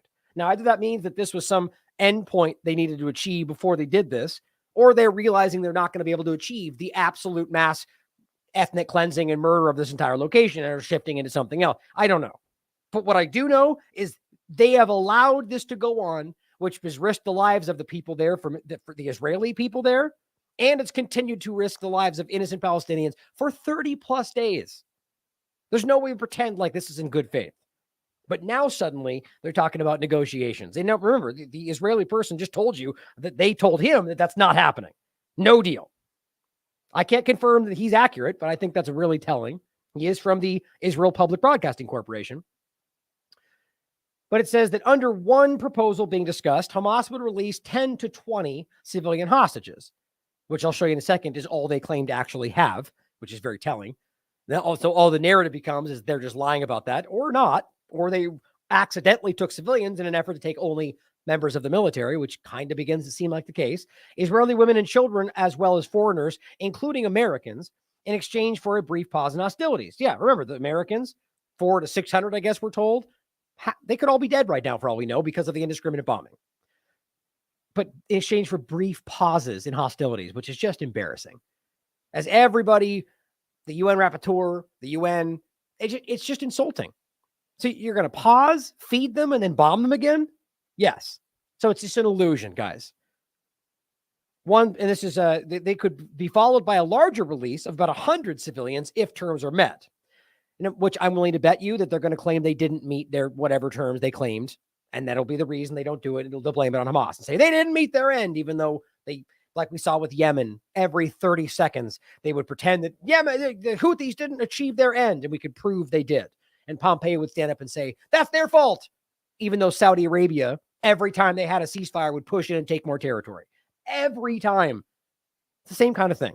I don't think they want this to conclude. I don't think they have good faith in these operations. Just like they always try to blame Palestine for not accepting the two-state solution, even though every single time they blame it on the very groups that they're manipulating, or the fact that they have rockets fired in a field that I don't even think happened. And they go, oh, they're fighting us. And we have to pause everything. Either way, it's not in good faith. They don't want this because their own statements make that clear. As far back as you look, they're screaming to anyone who will listen in Israel that they will never allow a two-state solution.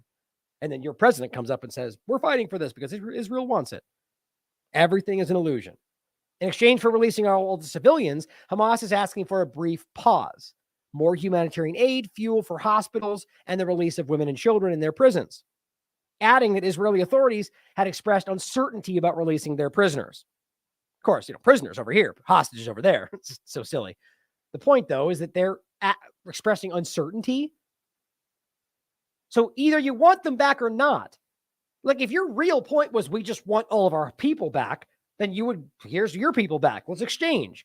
But they want to execute some kind of manipulation here. We're going to give you one and we want 40, 100, all of ours back for one person, whatever, to act like their people are more important. All of these back and forth just show you they don't really want these people back. They would have accepted the first or the second or now the third offer. U.S. officials have broadly endorsed the notion of Israel pausing its attacks in Gaza for a hostage release, saying this would allow humanitarian aid to enter Gaza and the hostages to leave.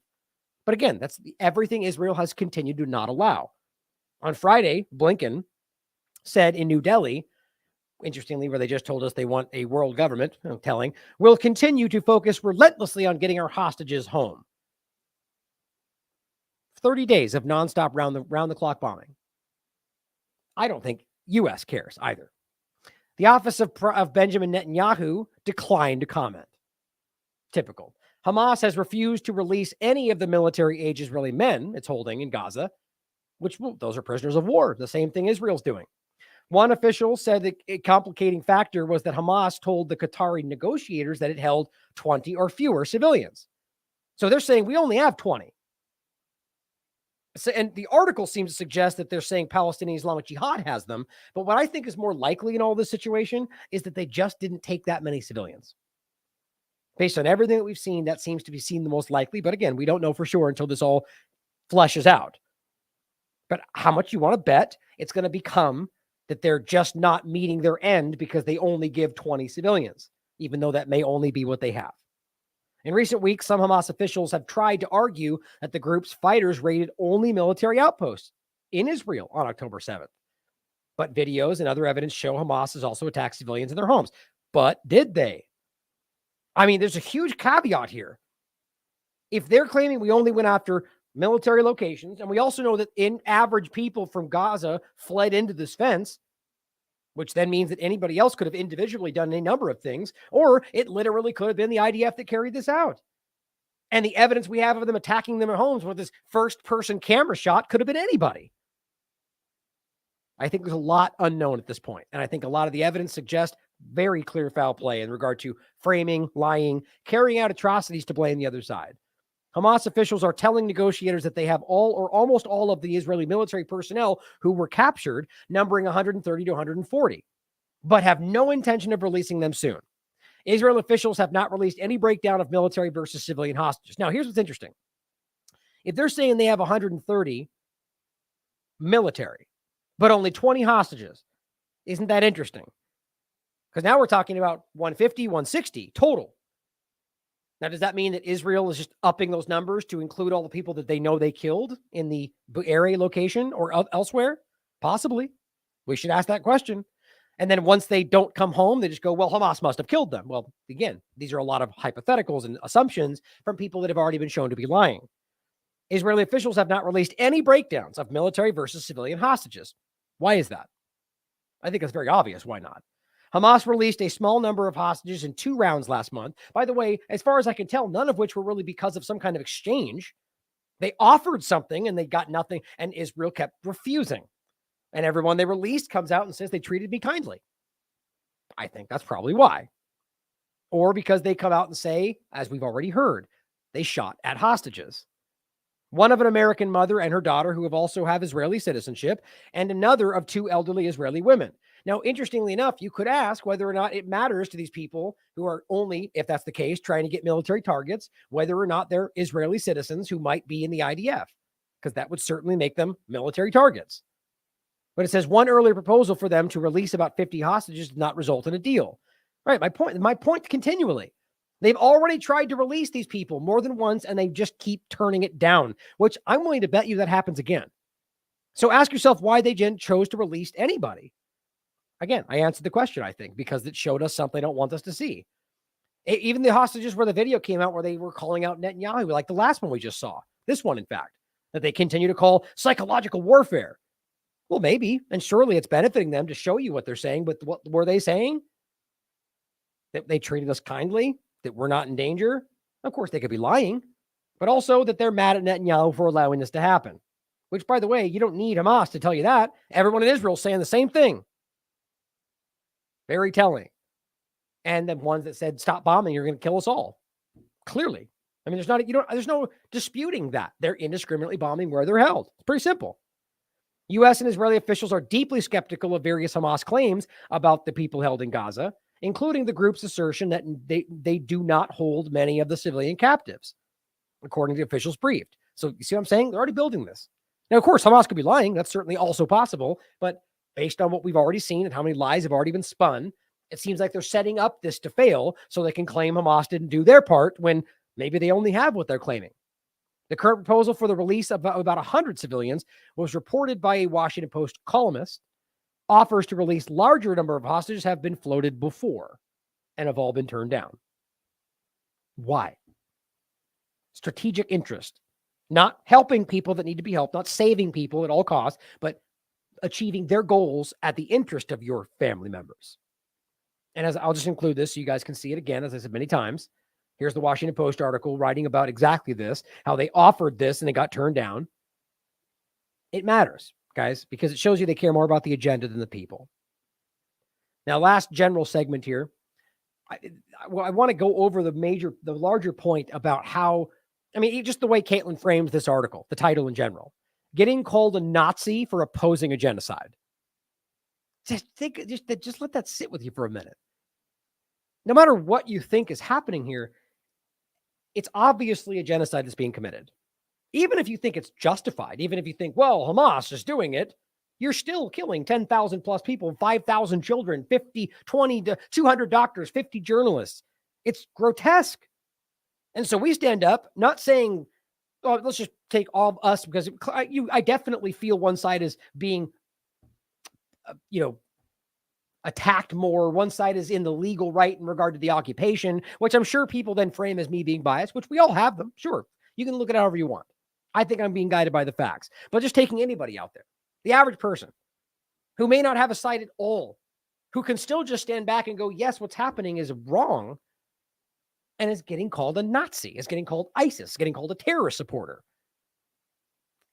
I've never seen a more clear, obvious, transparent example of how this is not actually about helping anybody. I mean, this might as well be about any other thing you've seen in the past where they just frame it the exact opposite. Killing, I mean, any number of things you could put in your head right now where you're watching an obvious attack on people and they just go, it's their fault because whatever narrative. I don't think people buy this. Now, here's a great clip. She titles this, Zionists who are not Jews are accusing pro-Palestine Jews that they are not Jews. We've already seen this, guys. We've seen Ben Shapiro. We've seen a lot of people somehow acting like, well, if you don't agree with me on this topic, well, you're not Jewish, which what that really means, because that's a ridiculous statement. You can be a Jew or a Christian and not hold the same perfectly aligned political beliefs. What it really does show you is this is what Zionists believe. And Zionists are not actually, they're not actually preaching Judaism. They are manipulating the religion to manipulate Jews, per plenty of Orthodox Jews around the world who actively call that out. Torah Judaism being a great account calling this out, but there's a lot of them. And I think historically you can prove this. It is not a religion. It is a political entity that was given control over Palestine because of the Balfour Declaration. And since then has gone over to carry out some of the most horrendous terrorist attacks, including the Nakba itself. So now, if you stand up and challenge these agendas, like many of the Orthodox Jews in Israel, what do? They beat you up. So how does that make sense? It doesn't. And that's why they don't talk about those parts of it. They act like this is everybody against Jews, but it's not. That's why we're going to show you next a whole lot of Jewish organizations who are screaming for ceasefire, calling Israel out. And what do? They say, you're not a Jew, which should really, more so than anything, make the person making that accusation look bad, expose what they actually are: bigoted, racist, disrespectful. Okay. Zionists have been telling me, as an anti-Zionist Jew, that I'm not actually Jewish, that me protesting against what Israel is doing to Palestine, Israel's ongoing apartheid regime, their slow genocide of Palestinians, that my resistance to that Zionist project is not Jewish, that I'm somehow being a bad Jew.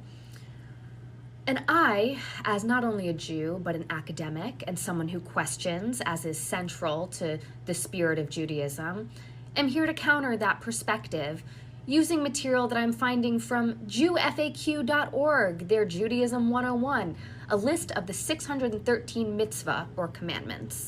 These commandments are taken from a list of 613 mitzvah compiled by Rambam in the Mishnah Torah. Here I'm focusing just on items 26 through 39 of this list. This is the section on love and brotherhood. Item 26 is to love all human beings who are of the covenant. The covenant is an understanding that there is one God. Whether you call that God, God or Allah, it doesn't really matter. We collectively understand that there is one God. This means that we should love all human beings who share that belief, including Muslims. Item 27, not to stand by idly when a human life is in danger. Human lives, civilian lives, are being targeted in Gaza right now. Item 28, not to wrong anyone in speech. Not to use biased language like calling all Gazans terrorists, for example. Now, all of these things are only being presented as what a Jew should do, or Judaism, or the right Israeli minds, because of Zionism. That's the point. What she's reading from is Jewish doctrine, or rather just, tenets of Judaism from a Orthodox Jewish position. Or I guess not even necessarily Orthodox, but just an actual Judaism perspective, not Zionism filtering the religion through what they want to achieve, or the other way around, actually. But just the point being, this is why plenty of Jewish organizations and Jews around the world are standing up and calling this stuff out. And this is why I get so frustrated when people continue to pretend like Jewish people are in fact the problem in all of this, because you're being played just like any other circle. The Zionist manipulation over Judaism is very similar to how we have many different aspects of control over Christianity, or control over Muslims, or, the war on terror, for example, Saudi Arabia and Israel, the United States, using the manipulation of the religion itself to make you think that they're all terrorists. Like, this is what they do. It's everywhere. It doesn't necessarily mean that every person who is not part of these groups are therefore then, angelic and tranquil, but it ultimately does mean that these people are less guided by the political orientations of these religions as opposed to the actual tenets of the religions, which in my opinion are far more about peace and empathy and understanding. But you could look in any of these religions and the classic and find terrible things. Look at the Bible, look at the Quran, look at the either the Talmud or, whatever. You could look at every one of them and find things that would probably make you shocked, the Bible included, that we don't act like are just common things. We go, oh, it's an old thing, and it's in every one of them. Now, there was a video that I was going to play yesterday and I didn't get to, but I'm not going to include it today because I didn't plan to. But I really do think it's a powerful video. This person goes over the different religions and how ultimately they should be and how compatible they truly are when not blinded by the politics around it all like this. But I will get to that. I think it's an important video that plenty of people thought was naive or blinded by, and I think it's because they each have an individual lens over one of these things that makes them think they're the bad one. Well, Muslim, the religions are all the bad terrorists of the world. It's just gross ignorance. It truly is. Item 29, not to carry tales. Tale-bearing refers to spreading malicious gossip or false gossip, like claiming that all Gazans either support or are part of Hamas. Commandment 30, Mitzvah 30, not to cherish hatred in one's heart. This comes back to the love of brotherhood. Muslims are our cousins. Item 31, not to take revenge. Item 32, not to bear a grudge. Item 33, not to put any Jew to shame. I feel deeply shamed, as do most anti-Zionist Jews, over the genocidal actions that Israel is currently taking against Palestine. There is no humanitarian excuse for carpet bombing civilians, for bombing the entrances to hospitals, for bombing medical envoys as they are transporting people to get treatment. So here's my point, guys. Right? Even in the chat, we were talking about how, like, Zionism, in my opinion, when you can disagree, is using Judaism. When I say that, I mean it in the sense that they are in most of the higher. I argue there's plenty of Zionists that may not understand that, like in any manipulated situation, but I do believe that most of them aren't even necessarily believing of the religion. It's about using this to achieve their ends. So my point is, as you're listening to this person speak, it must be clear that this is not, it doesn't imply that Judaism itself is why Zionists are the way they are, but the reverse. You could just as easily put that entity over the top of any other religion and use it the same way. That's what I'm trying to, you can disagree with me all you want, but the point is that's the picture I'm trying to present. And I truly believe that's what's happening here. This is shameful. Item 34, not to curse any of the other Jewish people. Notice, I'm not saying Jews are doing X, Y, and Z. I'm talking about the political mission of Zionism and the Israeli state. Item 35, not giving occasion for another to stumble. This includes doing anything that will cause some other person to sin, whether that is spreading misinformation, spreading hatred, speaking badly about another group of people, condemning another group of people, or trying to reap vengeance. Item 36 of these mitzvah command us to rebuke the sinner, to tell the person who is doing harm, who is seeking vengeance, who is doing violence, who is harming their brother to stop. That is not Jewish. That is not in the spirit of Judaism. Item 37 on this list of mitzvah, of commandments, is to relieve a neighbor of his burden and help to unload his beast. To relieve a neighbor of his burden. This means sharing resources with Palestine, sharing land, allowing them to return to their orchards, to their groves, to the space that was theirs, relieving them of their burden, no longer causing them harm, paying reparations, doing what is just, what is Jewish in spirit and principle. Item 38, to assist in replacing the load upon a neighbor's beast. If they lose something, if they are denied something, to make up the difference, to be generous, to be humble, to provide assistance. This is part of Tikkun Olam. This is part of our mission to heal the world. This is part of the Jewish ethos, is to help others to bear a burden. Palestinians have been bearing a burden. They have been victims of apartheid. They are currently victims of genocide. It is our job as good Jews to help alleviate that harm, that pain, those generations of trauma that have been reaped upon them. And item 39, and I am getting emotional as I talk about this, is not to leave a beast that has fallen down beneath its burden unaided. You aid a being that is harmed. You support and provide love and medical care and equipment to people who are being punished or violated. We should not be bombing the entrances to hospitals. We should be providing medical care and equipment. All roads should be open to provide humanitarian aid. This is Jewish. This is what it is to be Jewish. To understand what our mitzvah are, what our commandments are, and to behave in alignment. Don't come for me and tell me that I'm being a bad Jew by saying Israel is doing evil. Israel is not being Jewish. Israel is not behaving in the spirit of our ancestors, of our founders, of our rabbis. I will say that loudly. I will say it with my whole chest. We should be Jewish. It's because Israel is not a Jewish state. It is a Zionist state. And that's the point. Now, I guarantee people will disagree.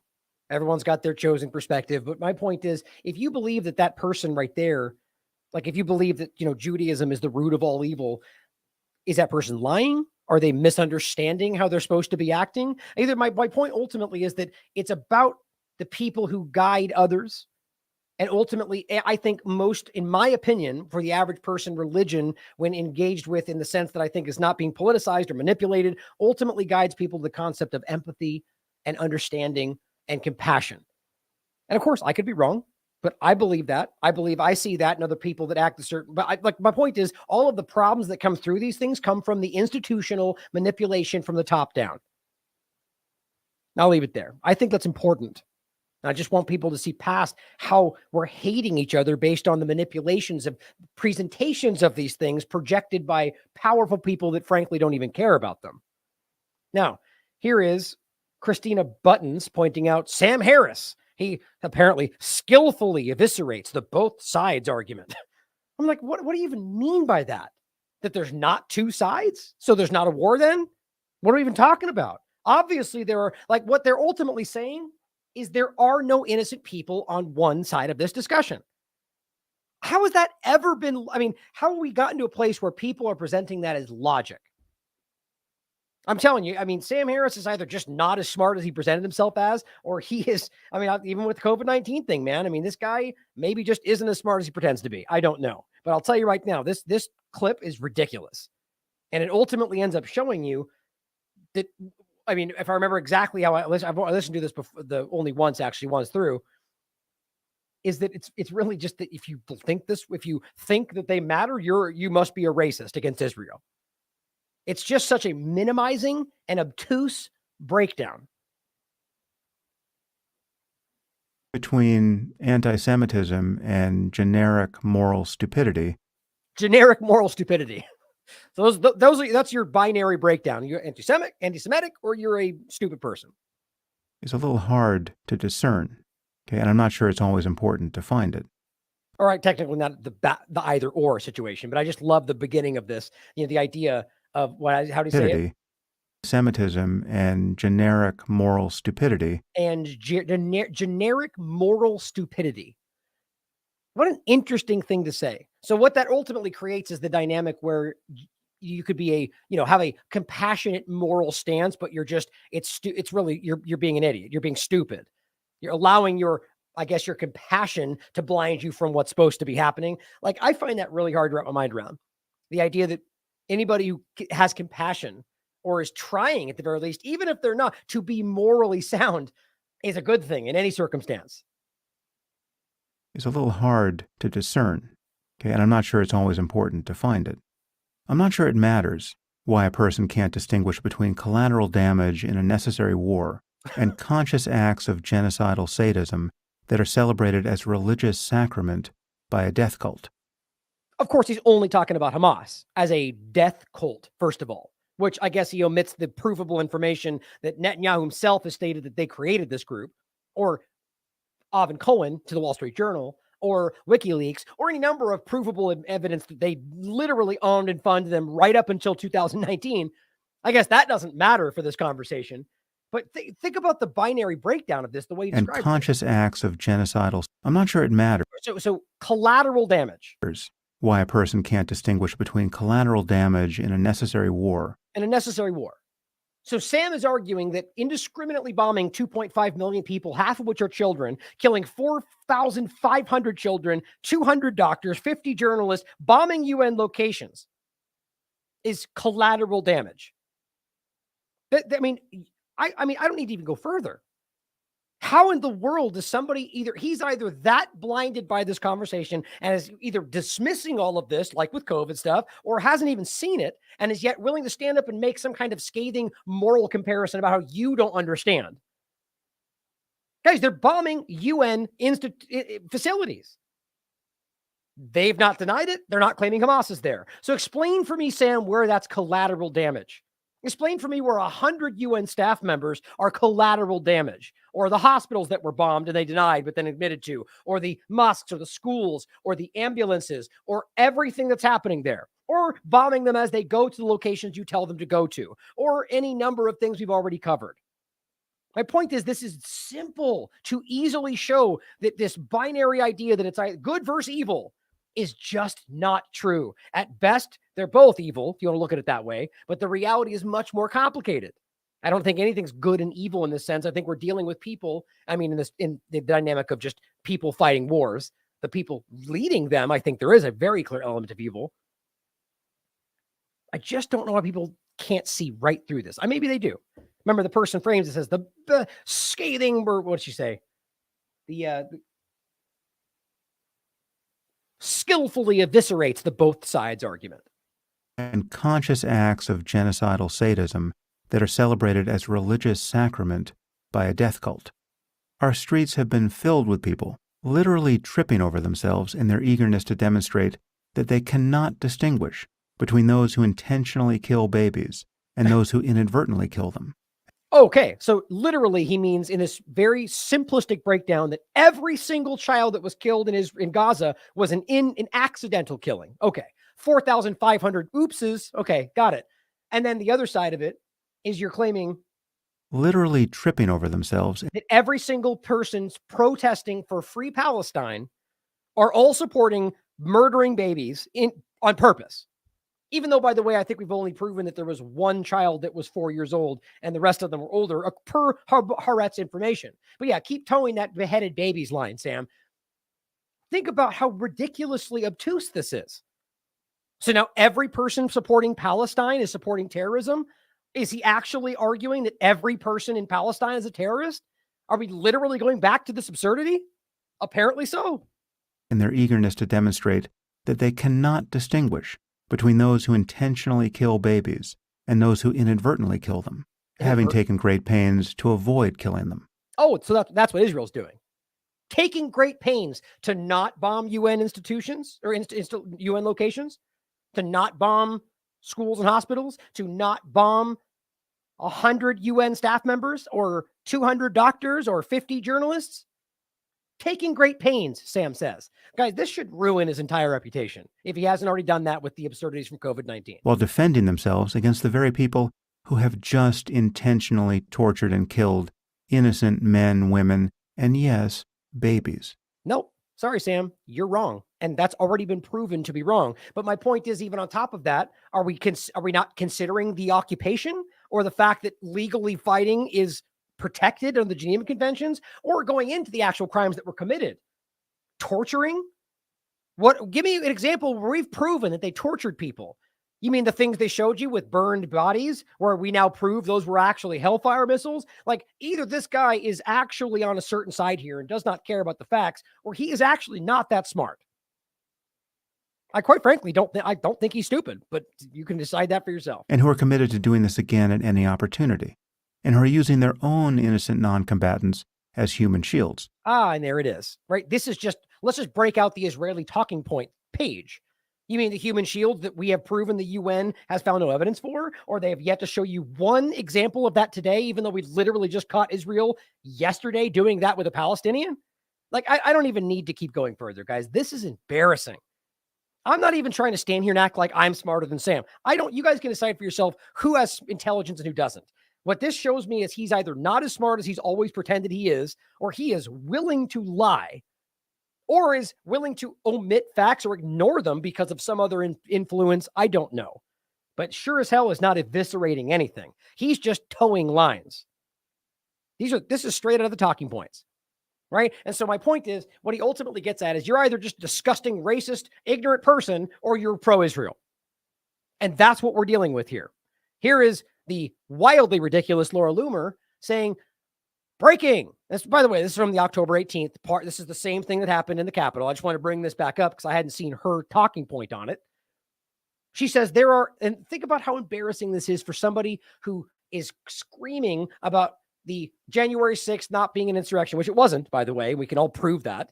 But just constantly going after that story. Of course, taking other people's work to talk about the involvement of the Azov movement and lying about her breaking these stories. But ultimately, the main point, really trying to call out the fact that January 6th was an operation, was not an insurrection. Nobody was even armed. Right? So that should matter, right? Facts matter, right, Laura? Then all of a sudden, you've got Jews for Peace, I think is the name of the group, deciding to protest for a ceasefire. That's what this is. We covered this. Remember, this was the story where Ben Shapiro called them useful idiots for Hamas and called them trash. Trash. Where I said Ben Shapiro attacks and denigrates the Jews protesting below who dare to simply call for a ceasefire. Right? So who exactly is attacking Jews here, Ben? I'm not. I'm fighting for anybody out there who's being attacked by people like you, or people that are bombing innocent people, or people that are raiding areas and taking civilians, and any side of this. I care about civilians. You clearly do not if they disagree with you. So here's what she says. There is currently an remember, October 18th, actual pro-Hamas, no, it's not.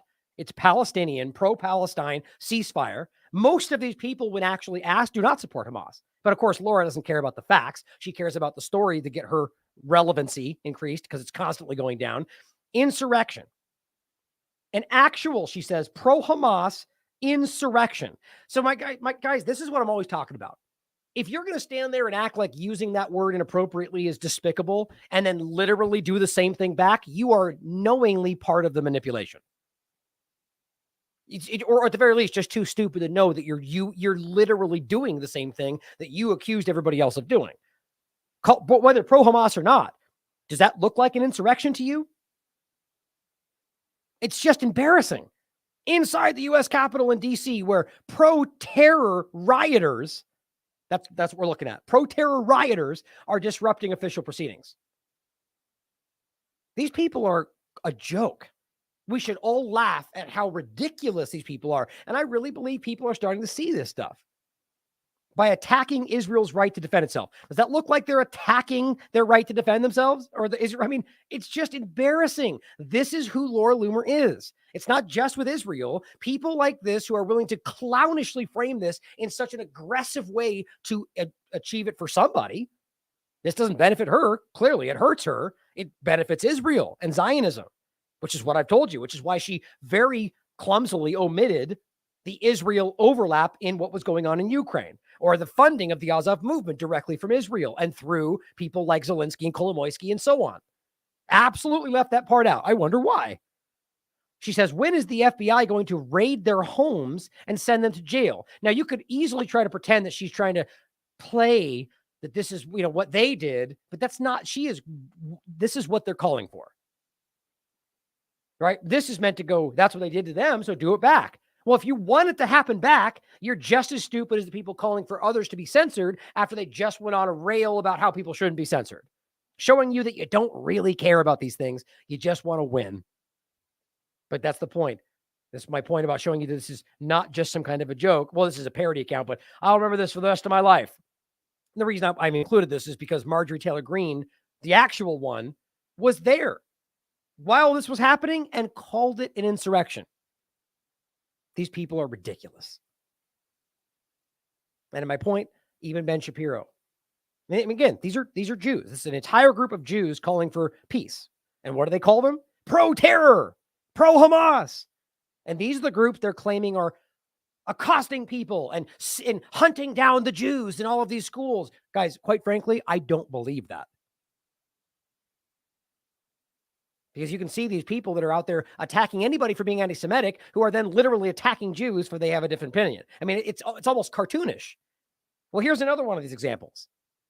My point in this, showing you this one in particular, is the moment that the argument is outside of their control, to where you're being confronted with an obvious moral reality, and your argument becomes, you're a racist. What do you just hate Jews? That's what's happening. And it's crazy. Because all he really does is make an obvious point that's rooted in facts, and she goes on for 2 minutes to call him a Jew hater. I mean, that it really devolves into the most absurdity. This is happening everywhere. The ceasefire would benefit, because the concern is, by those who are not calling for a ceasefire, including Keir Starmer and the Prime Minister of the Conservative government as well, is that actually a ceasefire only benefits Hamas, who can reorganize themselves, and then can continue their attacks on the Israeli civilian people. Where exactly are they going to get all this stuff from, seeing as how they're inside an open-air prison? Again, a shocking lack of understanding or a willful towing of lines for a certain narrative. They will end up in the same place they were, especially since this has become even more controlled since this happened. Conservative government as well, is that actually a ceasefire only benefits Hamas, who can reorganize themselves, and then can continue their attacks on the Israeli civilian people. Do you think that actually a ceasefire will in any way benefit the ordinary people of Gaza, ordinary civilians, including children? Obviously. Well, they're being massacred on a daily basis, Julia, at the moment. So, of course, a ceasefire would be beneficial to the people living in Gaza, which is, let's remember, is a concentration camp. It's not a concentration camp. Well, I'm sorry, How Julia. dare you use that phrase? How dare you? Moral outrage. No, I'm sorry. I'm so sorry. Are Palestinians working gas chambers in Gaza? Julia, what is the definition of a concentration camp? He doesn't know. I'm just so appalled. Are penned in. They you are not seem allowed like to a leave. normal person. Nobody is allowed you seem to go like a normal person with normal values. They have a fence around them. And they yet are you oppressed. They are regularly bombarded by the Israeli regime. What an absolute outrage. And how you can defend a regime which is behaving worse than Nazis, actually, in some respects. Okay, so she is losing the argument. She knows it. So she shifts into, you're a racist. Now, before we even continue, let's make sure you understand this. Think about how absurd this is. A concentration camp is not some unique sentiment to only Germany and Nazi Germany. It has a definition. A camp where persons are confined, just like Gaza, usually without hearings and typically under harsh conditions, just like Gaza, often as a result of their membership in a group, just like Gaza, the government identified as a suspect, or being a Palestinian in this case. A place or situation characterized by extreme harsh conditions. That's it, guys. It doesn't have to be gas chambers and Nazis. These people are infants, like intellectual infants. It blows my mind that they're in these positions. So her decision is to go moral outrage because he literally calls it what it is. Now, even if that was the wrong, even if it wasn't what was happening in Gaza, for the other person to immediately tie this in with the Nazi Germany outrage conversation, they're being primed for this. That's why the whole story is it's only about attacking Jews. More than Jews live in Israel, guys.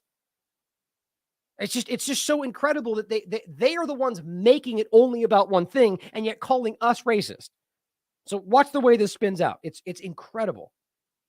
Absolutely. They have a fence around them. They are oppressed. They are regularly bombarded by the Israeli regime. What an absolute outrage. And how you can defend a regime which is behaving worse than Nazis, actually, in some respects. Worse than Nazis. There we go. Yes. Worse than Absolutely. Nazis. Yeah, according to people that were literally, I mean, look, we saw this during COVID-19. It outraged them the same. People that were literally there were saying this is worse.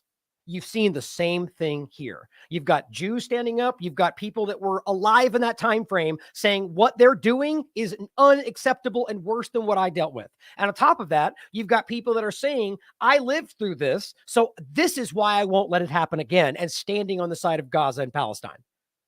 But people like her are clearly ready to go to pull out the racist card to stop people from, like him, from very clearly painting exactly what's happening with exactly the facts that apply to it.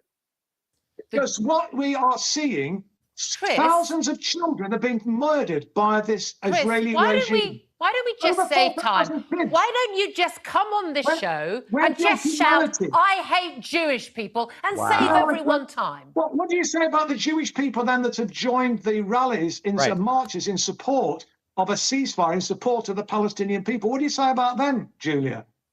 Because there are thousands of Jews who are utterly opposed. There are thousands, tens of thousands of Jews in this country who are terrified about what is happening. Because what does that even mean? You know why many of them are terrified? Is because they're being told things that you're lying about, or things that you're spinning this narrative that they're all about to be attacked by some nebulous problem that does not exist in the context that they're giving. I'm not saying that there's not racism. I'm not saying there's not people that would go and carry out attacks of violence against people they don't like. That's always been there. But there is not some building problem in regard to specifically attacks against Jews because of this circumstance. In fact, I can quite frankly prove to you in real time that what you're seeing is an overwhelming amount of attacks on Muslims, Arabs, as well as any Jew that challenges that there should be or that goes against the narrative on what's happening here. So it's very interesting how you guys are making it only about one entity and calling us racist for defending Jews, Muslims, Arabs, or anybody else that's being attacked for simply caring about Palestinian lives. I mean, I don't quite, in my opinion, it's very clear to me that she realized that she had lost the argument. Why don't you just come on and say, I hate Jews? I mean, think about how stupid that is. I mean, that is lowbrow, lowest common denominator. And of course he says, I don't. So is he lying then? So you know, Julia, that he hates Jews, and just even though he said no, and even though he's literally going, I'm standing with these Jews right here, that you're still going, you're a liar, you hate Jews. So at what point do you know this? Where are the facts coming from, Julia? The point is you lost the argument, and so you revert to the lowest common denominator. People like you who are basically marches in support of a ceasefire, in support of the Palestinian people. What do you say about them, Julia? Because there are thousands of Jews who are utterly opposed. There are thousands, tens of thousands of Jews in this country who are terrified about what is happening because of people like you who are basically saying you support terrorist organizations that don't think that Israel or the Jewish people have a right to exist. Where did he even say any of that? This is some argument that the Israeli government is floating for anybody that says ceasefire. Now, he may think all of that. I don't know, and neither does she. It's clear that he doesn't. He's pushing back on all of it, but just this is all they get. It's embarrassing, and everybody should call this out for what it is. I mean, it's childish. Terrorist organization is the Israeli regime. They are the terrorists. They're a democratically elected government. They're a democratically elected government. They are not a prescribed terrorist organization, which Hamas is. Well, by the way, so is Iran's a democratic elected government. So is Syria. So is a lot of these places. But they don't call those Democrat. They call them terrorists. So clearly that's not a metric that applies. It's just whoever you don't like. But the bottom line is Israel's government is carrying out terrorist acts right now. It's very clear. Based on every metric, international law, no matter how you spin this, they just don't like that. It makes them uncomfortable. Palestinians living in Israel have not got a vote, so don't give me that nonsense about. There are plenty of Arabs. If you're not an Israeli national, and there are plenty of Arab Israelis who are, you do have a vote in Israel. It's not true. See, this is shockingly ignorant. The people who are in the West Bank. The people, I mean, even they literally just made this clear that in the new, especially with the new judicial reforms and where this goes, it's very clear that's not true. It is the state for the Jews alone, according to Netanyahu himself. She either doesn't know that, which is probably where this lies, because she's just same thing, whatever someone tells her they're supposed to listen to. But she's wrong, guys, and we know this. I think most people actually know this today. Well, I'm sorry, Julia, you need to actually look that there are tens of thousands, if not millions, of Palestinians living in the area outside of Gaza who do not have a vote. And indeed, it's an absolutely apartheid regime. There's no doubt about that. It's an apartheid regime. It's not an apartheid regime. I mean, for goodness sake, in what way is Israel is not an apartheid regime? There is nothing you can. Hold on a minute. Just talk nonsense. Think about her. She is righteous indignation. Such nonsense. How can you even say it's an apartheid regime? I mean, that's just absolute nonsense, right? Isn't that just absolute nonsense, guys? That it's an apartheid regime? Like Amnesty totally doesn't say that it's an apartheid regime right there. And I'm not saying it is because they say that, but what I'm telling you is that every single group that's ever been pointed to in the past that we're supposed to look to define these things has very clearly said that Israel is an apartheid regime, including B'Tselem, the Israeli international group. But think about, I actually think she doesn't know that. I literally think that this leading media personality is so outraged that he would point out it is a provable fact. The UN, Amnesty, Human Rights Watch, B'Tselem, everybody. It is an apartheid state.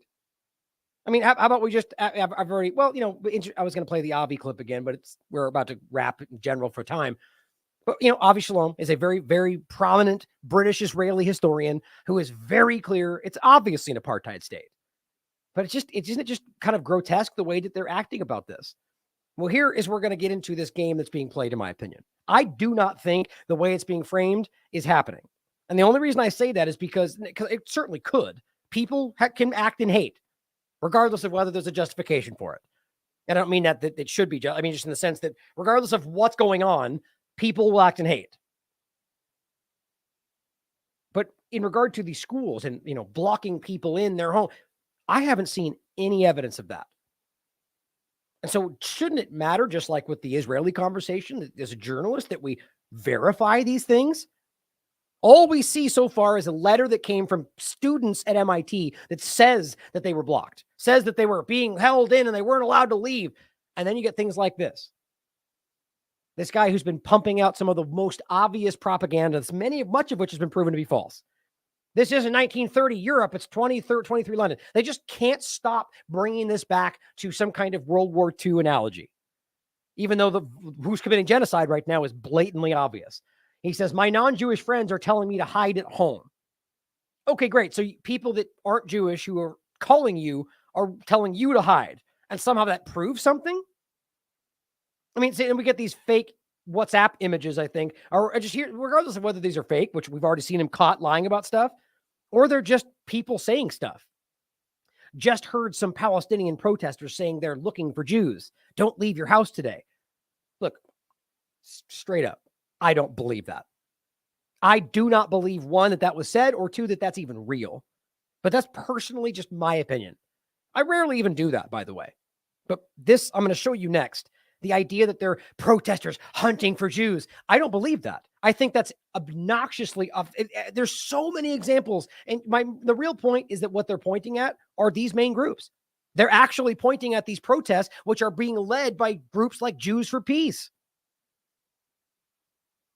And this person says, fearmonger. Thousands of Jewish protesters side by side with Muslims now around the world. And that's the point. Every one of these locations, including the ones he's pointing at, are side by side, just like this, with Jews. And yet they're going to be hunting down Jews. Explain how that makes sense to me. I am here on behalf of hundreds of thousands of American Jews who say not in our name. Ceasefire now. Let Gaza live. Say it with me. Let Gaza live. Let Gaza live. I am here. I am alive because the day that my grandmother's entire family was massacred in a genocide, she just happened to be absent. And so I spent years and years agonizing over the question of where were the neighbors? Why did they just stand by? Right. And so it is with all of my Jewish ancestors at my back, the one who survived and all those who didn't, that we say now, more profoundly than ever before, we refuse to be neighbors who just stand by.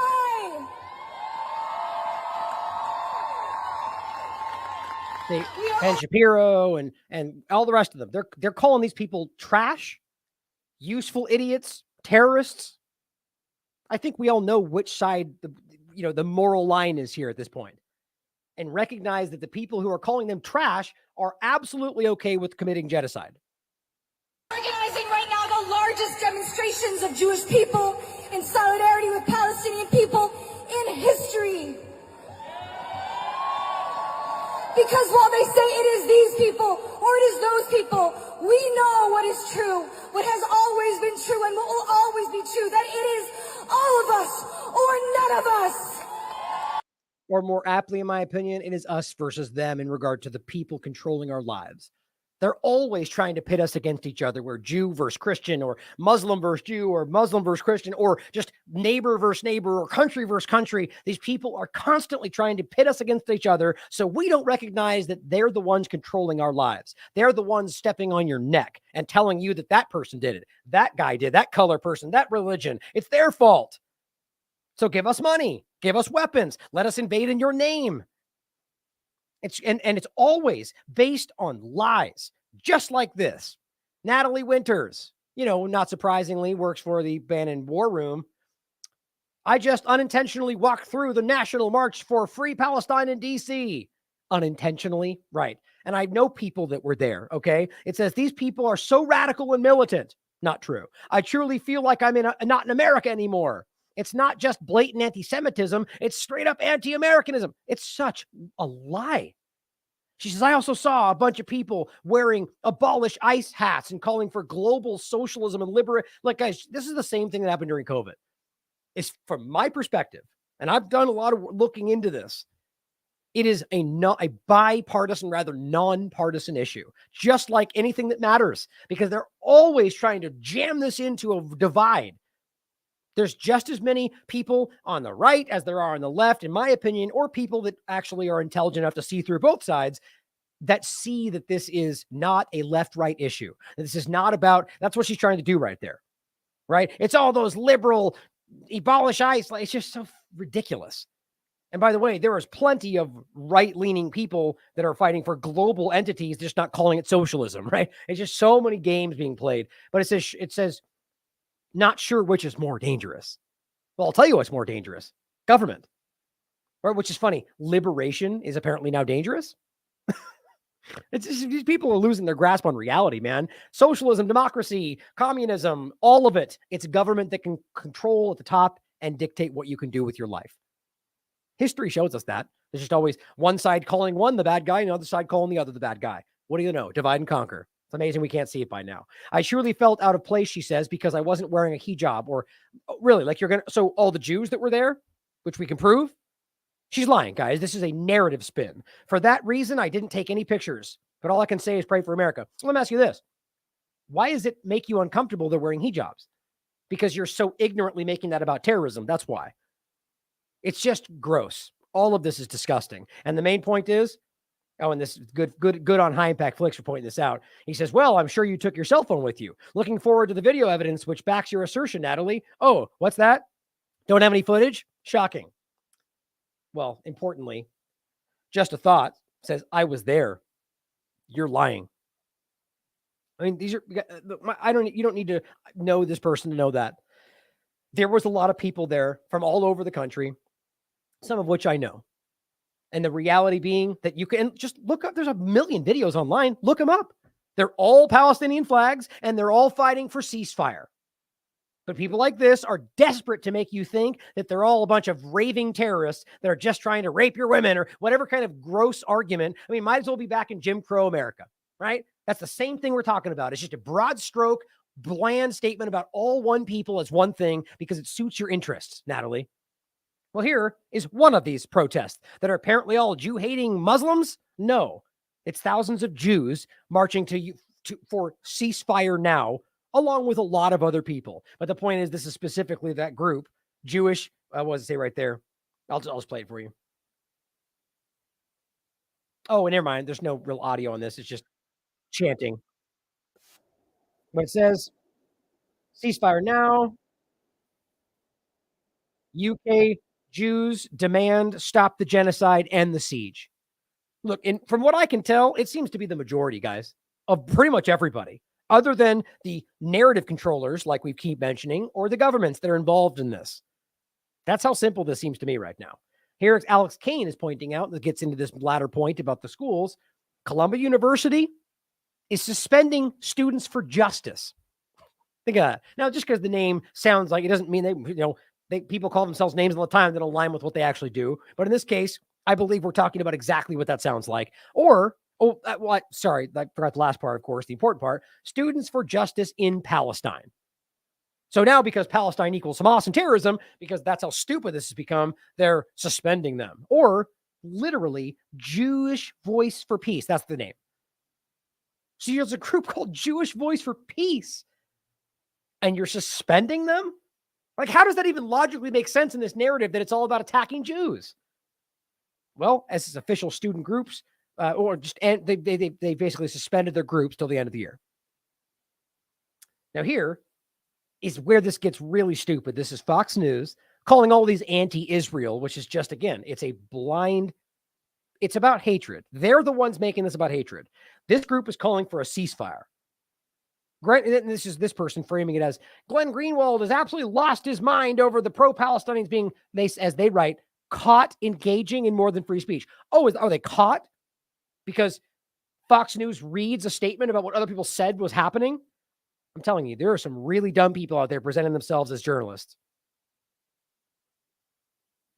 They have seen many of these anti-Israel protests. Just now, the university has pro-Palestine is all we're talking about. Announced that they are suspending 2 student groups. One is called Students for Justice in Palestine, and the other Jewish Voice for Peace, which is a Palestinian advocacy group. Jewish Voices for Peace. Now, this school is writing the group's, quote, repeatedly violated university policy relating to holding campus events. Okay, so far they violated a school policy. The only thing is they're not allowed to have Palestinian protests. There's no free speech. But they're trying to make this out to be some kind of violent action, right? And I don't see a Hamas flag anywhere. It says Free Palestine. And that culminated in an unauthorized event on Thursday that proceeded despite warnings and included threatening rhetoric and intimidation. Okay, that's all you have to go on. Fox News, in some secondhand report, claiming that they included threats and what you say, threats and what? Rhetoric and intimidation. Again, it's just my opinion based on research, but it's my opinion. I straight up don't think that happened. Unless it's them saying free Palestine and they stand there and go, I'm threatened by that, like we've seen in every other circumstance. Oh, excuse me, mister. I'm called ma'am. I'm so threatened. Did I even know you? I don't even know who you are. Like, it's just, obviously, I'm mentioning the trans conversation. We've seen this kind of thing, right? Or with COVID-19, simply by saying that I don't think that thing's safe, suddenly I'm threatening your children. Let's take a second to recognize the same old tired games. These are people calling for a ceasefire, and you've got groups of Jewish people that are pro-Zionist acting like they're cowering in their rooms because they're all about to kill them. Or you got people acting like they're threatening with intimidation when all they're really saying is, we want free Palestine. And they go, that means the end of Israel. You hate Jews. You're attacking us. Seriously think that's what's happening. Intimidation. So this is the first real example we've seen on the part of a major American university, an Ivy League school. Yeah, shutting down free speech. That's what's happening. You're not allowed to be pro-Palestine, and they went out anyway. And they go, now you're breaking the rules. So what they really did was stand up for free speech. That is pushing back against these groups. A major development. There could be a lot of reasons why we are seeing this afternoon. God, these groups are just so one-sided. Both CNN and Fox News, they're the same damn thing, guys. Pushing back. It's very clear rhetoric meant to imply that they're the ones doing something, and the community had to push back. They're speaking their right. They're standing up for what they believe in. And of course, he frames it as Glenn lost his mind because they caught them engaging in more than free speech. No, it's in, quite frankly, actual free speech. Pardon me for assuming you'd even know what that is. But this is Boston Globe. MIT administrators warn pro-Palestinian student protesters of possible suspension and counter protesters. But the article itself, it's predominantly saying if you're protesting for Palestine, you're the reason this is happening. We give the pass to the ones that are on the stance that we like because they're simply trying to stop you bad terror supporters. The point is pro-Palestinian. So they're warning them, you're not allowed to do this. These are college campuses. Not to say that it hasn't already gone downhill years ago, but the pretending idea that we're supposed to be challenging ideas. No, these are indoctrination centers. Here is Democracy Now! Students at Brown, MIT, and Columbia, and others apparently, risk arrest. Why? For protesting the war on Gaza. This is what's happening. You can read all these for yourself. Now here, Rhett Seth Levy put something out, and this is where I begin to wonder where all this is coming from, because this all stems back to his tweet right here. He says, this is the reality that MIT president wants to hide. So clearly suggesting, which is, I'm not finding this anywhere. You won't find this anywhere. A letter from Israeli and Jewish MIT students that he then just types out. Okay. I'm not suggesting that he's lying. I don't know. Like, this guy still is doing great work on COVID. But my point is, first of all, I don't know this letter exists. Secondly, if it does, it is simply a letter from Jewish and Israeli students who have every possibility of lying as any other student does. Right? I mean, we literally just did a segment, again, not suggesting that it's not happening everywhere or might. The point is that we have proof that there's been examples throughout the years and recently of Jewish students painting swastikas on people's rooms or painting, something about decapitating babies on the concrete, which then spins out and people accuse the protest of writing things about dead babies. Turns out it was a Jewish student in both cases. Again, I'm not suggesting that means others don't happen just the way it looks. There's hatred, guys. People hate people out there. But if we can't recognize that there is at least a clear effort of people in this position to do those things in order to create the vision and perspective that they're trying to create, it's like Jesse Smollett. If we can't recognize that stuff happens and at least consider that possibility, then you're lying to yourself. So my point is, we've already seen this happen. So one, they could just make this up. That's obviously possible. But two, they could just actually feel threatened because of all the propaganda. They see them protesting and they see Nazi flags in their minds and they feel like they're being threatened. They run upside and they're actually terrified. And whose fault is that? The people protesting for a free Palestine and just want a ceasefire and have no hatred in their hearts for those people? Or the governments that are making them think everyone's out to kill them to the point where they might act out in violence? I'm not saying that's everything. What I'm saying is that is happening to some degree. Now it says to all students at MIT today, and this is supposed to be this letter, Today, Jewish and Israeli MIT students were physically prevented from attending class. I have yet to see any evidence of that. Quite frankly, I just don't think it actually happened. Or unless this is some kind of contortion of the truth where they were just simply protesting in an area they had to go around or something like this. But it says by a hostile group of pro-Hamas. So right there, guys, there was not a pro-Hamas. These were pro-Palestinian protesters. Because that's why I showed you these first. That's what this is. You have evidence, video, pictures of what they were doing. Not a single video you'd be surprised to find of blocking people or threatening. You really believe that in this day and age, there wouldn't be 45 cameras on what was happening? But a hostile, pro-Hamas, and anti-Israel MIT students that call themselves the CAA. Now, I'm going to hold off on even telling you what that is because it's very telling to me that neither Retsef or the letter actually wrote out what their name is. I'll let you think about it as we go forward. This is after students from the CAA harassed MIT staff members in their offices for being Jewish. Guys, some of these people are Jewish protesters. I don't believe that for a second. And interrupted classes in the past few weeks. All of this has occurred with no clear response from the administration, which I find hard to believe if they were publicly attacking Jewish teachers for being Jewish. You really think they wouldn't do something about that? With each passing day, MIT admin's silence makes Jewish and Israeli students feel unsafe. Now, this sounds like just the kind of thing that the Israeli Zionist government would execute to make this kind of narrative happen, to spin this out of control and get some kind of woke cancel culture mindset going. Let's not forget, and I'll play it at the end, of the evidence historically of Zionists doing things just like this. My Jewish students, it goes on to say, fear leaving their dorm rooms. And I keep hearing this. And stated they feel MIT is not safe for Jews. And plenty of corporate news outlets have stated exactly this. Doesn't it matter that we don't have any real evidence of this kind of stuff happening? I'm not saying it's not possible or didn't. But as an objective journalist, shouldn't you care that we don't have evidence of this? This message is compounded by the public and private warnings of Halil and many faculty that Jewish students should not enter MIT's main lobby today. Now, that is a part of the story that is interesting. Now, you have protesters, pro-Palestinian protesters, who had already had examples of them clashing, right, with people that are out there calling them terrorists. And people get angry at each other, and then you get in fights, and that has happened.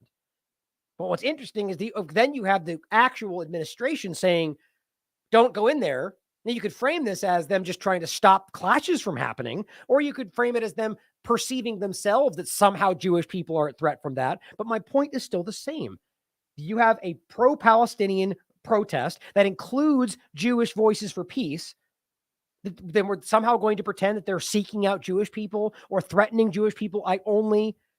This seems to me like a difference of political ideologies that it came to clash like in any other circumstance, whether it's Antifa and this person or Black Lives Matter and this group, whatever. And just like them, they always frame it the way they want you to see it. It's the right-wing fascist versus the anti-fascist, which is the fascist group that literally calls themselves anti-fascist, or Black Lives Matter. They claim it's all about racism. And really, most of these things were much more complicated than that. But it says, instead of dispersing the mob or de-escalating the situation by rerouting all students from Lobby 7, Jewish students specifically were warned not to enter.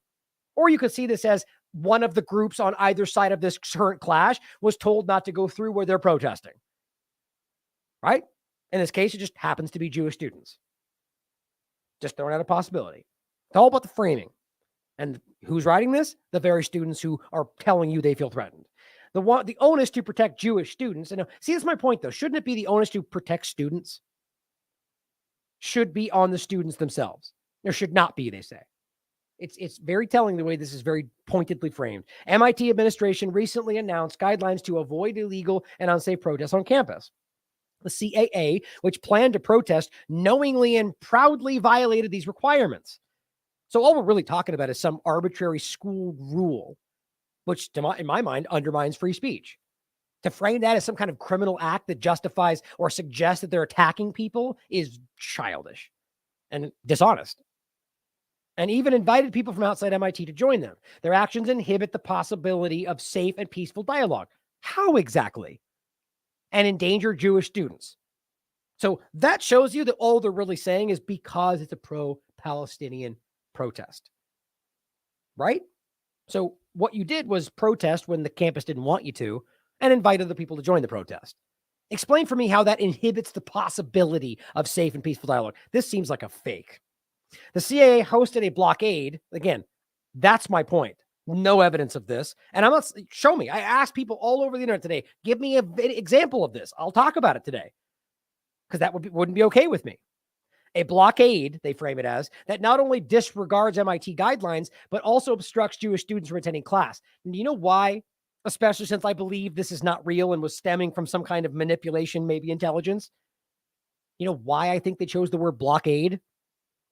Come on, it's very easy to see. It completely undermines and downplays the current siege or blockade, both have been used, on Gaza. Or the current ongoing one against Yemen, or the one that continues in Syria. You know, the things that they're all doing, but now they want to make it about this one. So maybe you go and search for that, and this pops up instead. I mean, these are played. But it says some Jewish students who saw the administration's failure to respond to the targeted harassment of Jews, I don't think that happened, on campus by this group came together to support each other and peacefully together stand against the threat to their safety. For hours after the blockade started at 12 p.m., the MIT administration passed a letter to all students, threatening the suspension if the crowds did not disperse. Now, see, this to me begins to just sound like a large protest that just happened to be in the way of what these people wanted to get through. Not that they were inherently blocking them. I'm just speaking off the top here because I haven't seen evidence of any of this. Only the Jewish students left immediately. The CIA protesters did not cooperate. Well, it's the same difference. They're protesting from the beginning and where they knowing that they weren't technically supposed to protest. So why would the same school going move make them move when they didn't listen in the first place? Very constructed, isn't it? They did not cooperate. Indeed, it says they provided or proceeded to invite more students. So they continue to do the same thing they were already doing. And it says protesters to join them in calling for a violent uprising, which, by the way, is not what intifada means. Not exactly.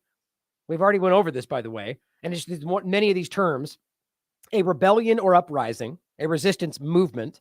So it doesn't have to mean violence, by the way. I've already gone over this. It can definitely mean a rebellion, like the founding fathers rebelling against Britain. That would be an intifada, just different word for it. Or it could be a resistance movement, right? Like peacefully protesting in front of the fence and being shot. So my point is, when they're calling for intifada and what they want is to free Palestine, it doesn't have to inherently mean violence. But to them, it will no matter what, because they're framing this as violence and justifying the terror attacks of Hamas. Look, I don't see anybody in these groups doing that. I just don't. So what I see is them saying that's what pro-Palestine means, and we're going to write that out as if it actually happened. I'd love to be proved wrong. Somebody show me this, because I'd love to get this correct. I tried all day. At 5 p.m., all students on campus were warned that MIT's emergency notification system officially recognized the danger present to students. That's how they framed that. And it just really was them telling them to leave. Again, for the third time. No Jewish or Israeli students were present at this point. I don't know why that's even relevant, even though we can prove that they were, by the way.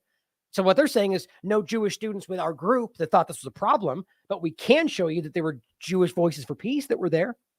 But I guess the whole point is that to them, they're not Jewish. See, same point. As of 10:30 tonight, again, just wrapping it up quickly, they officially decided not to academically suspend the group. Yeah, which to me clearly suggests that it was not the way you framed it. We are seeing history repeating itself, and Jews on MIT's campus are afraid. Signed, the MIT-Israel Alliance and its supporters. Oh, big surprise. So it's literally the Israeli Alliance on this college who's trying to call out all these people protesting for peace as aggressive, terror-supporting, Jew-hunting people. Paint me surprised. Well, as I said in response, oh, you mean the Coalition Against Apartheid? That's what they're called. Interestingly, telling you chose not to write their name, because then it opens the at least thought that what they're doing is acting against apartheid. Very important that they did not put that in. This is another in a long line of peaceful pro-Palestinian protests being labeled as anti-Jewish in order to create this exact outrage and perceived threat that only builds upon itself. Now, oh, did I have the, already had it right there. I forget if I had this lined up. I'm going to kind of rush through this then. But my point is, here is the New York Post. Jewish students at MIT blocked from attending classes by, quote, hostile anti-Israel protesters. Okay, so that came up first. I was like, okay, looked like it might have happened. Let's find out. Because I wanted to, if it happened, I wanted to show this. At the very least, to show you that this is not the way to protest. If you're in a hostile way, or at the very least, blocking people from moving, which is the same reason I hate the ridiculous street protests where they stop cars and for the climate thing. It's just dumb. Those people have nothing to do with what you're trying to do. The point is, I would have called this out the same way. But what did I find out? That the link they show you to this open letter penned by the MIT-Israel Alliance, what's it go to? Oh, it goes to Retzef Levy's tweet, which has no source material, no link to anything actual real. So again, for all we know, this is something that Retzef believes is true or was told is true and is not. Or at the very least, on top of that, it's just a letter from the Israel Alliance at MIT. So are we going to pretend they're not capable of lying for their truth? But you can read this entirely. It's all that I just read for you. There's no other source material. There is nothing other than these same things. Like this example of the statement is simply the same thing you heard. The statement that those students who remain in the lobby after they were told to leave will be disciplined. That's all that happened. And they are now not doing anything other than that. So to me, this screams a fabricated event like so many we've seen of people who are literally protesting for ceasefire that drives Zionists crazy to the point to where they will fabricate a Jew-hating hunt, which is what they're doing with this now. Now, that in the interest of time, because we're already at past 3, which I guess 3 is my number these days, but this is from 2022 from MIT faculty, and it simply says Palestine, MIT, and free speech, a letter from student activists. It's literally from the Coalition Against Apartheid. It's this group they're talking about, okay? Read this, and it's very clear what they are not even remotely what they're being framed as. And it's not just from this one letter. You can look this up. Look at their past efforts. This is very clearly about activism for Palestine in the interest of peace. It's very clear. And here, again, I was going to read some of these comments, and this person just saying, should any student body be allowed to prevent another? And it's a fair question. My point is, I don't even know what happened yet, so I'm not trying to litigate this on Twitter. But my point was, ultimately, I know what his post alleges, and the MIT student's letter said. First, have you seen this letter? And second, how do we know the letter is true? Are we to believe there's no filming of this terrifying blockade we keep hearing about? If so, show me. I'll call it out. And he says, I'm not saying I can attest to the letter seeded. The bottom line was, I said, if you're referring to this event, please post the video so I can verify it. To which he says, I wasn't. But I have seen more in the past recent weeks. Okay. My point is, no one seems to have any evidence this actually happened. Anywhere. I really tried today. I wanted to make a point about this. Nobody. Yet, we sure as hell get attacked for pointing out that obvious reality. This person says, millions of Arabs and Muslims live peacefully as full citizens in Israel. Same thing that Karen Julia was screeching about. That's not an apartheid. I just can't. Oh, you can't learn the facts, apparently. But it says, they have more rights than there would anywhere else in the Middle East. This is what people actually think. There is no apartheid. It's a depraved lie to justify the murder of Jews. That's the best you got in this circumstance. It's turn it to racism and say it's about attacking Jews. I say, the Israeli government broke the law, and you say, you're a Jew-hating racist. It just doesn't work anymore. It never really did, I think, but ultimately people were afraid. My point is, there are racists. There are people that hate Jews. It's just, I'm not one of them, and neither are these groups. There are people fighting for peace. And all you can do is label them racist, and it's losing the power that you once held over that.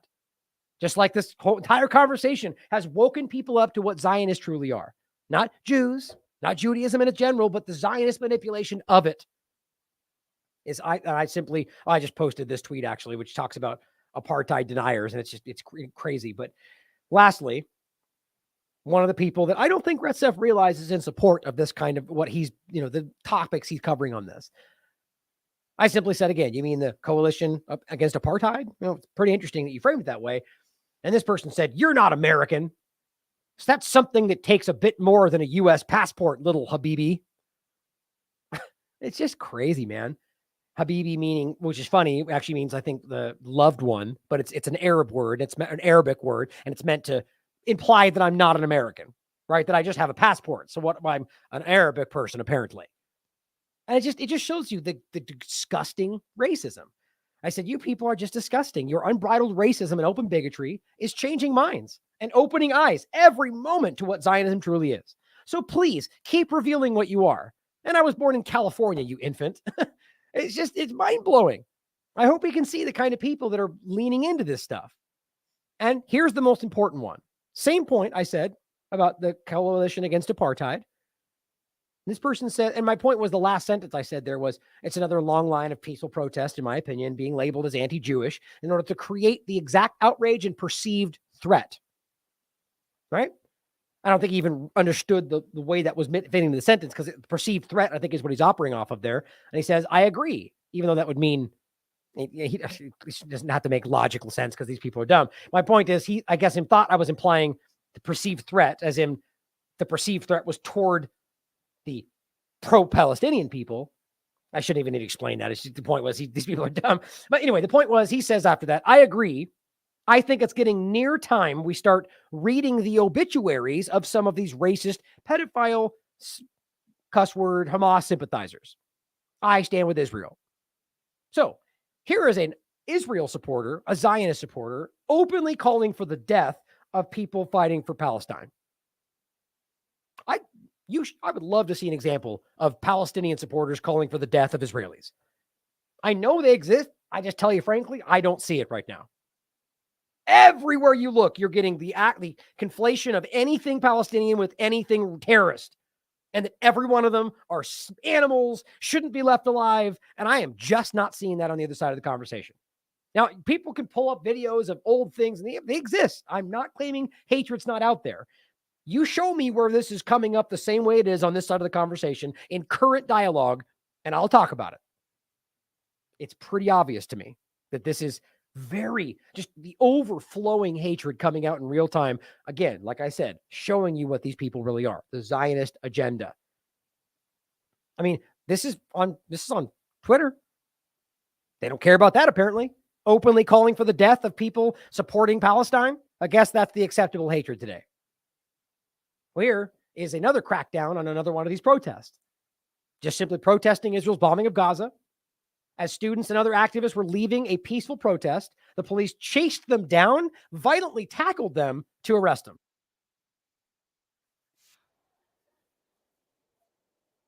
What he's saying, if you can't hear, this is what they're doing to me as a Palestinian student.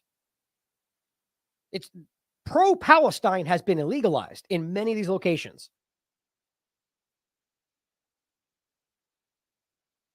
And in this case, this person was literally sitting there peacefully protesting. And these people, and this says students and activists were peacefully protesting in support of Palestinians and against the de-recognition of the Brandeis SJP charter.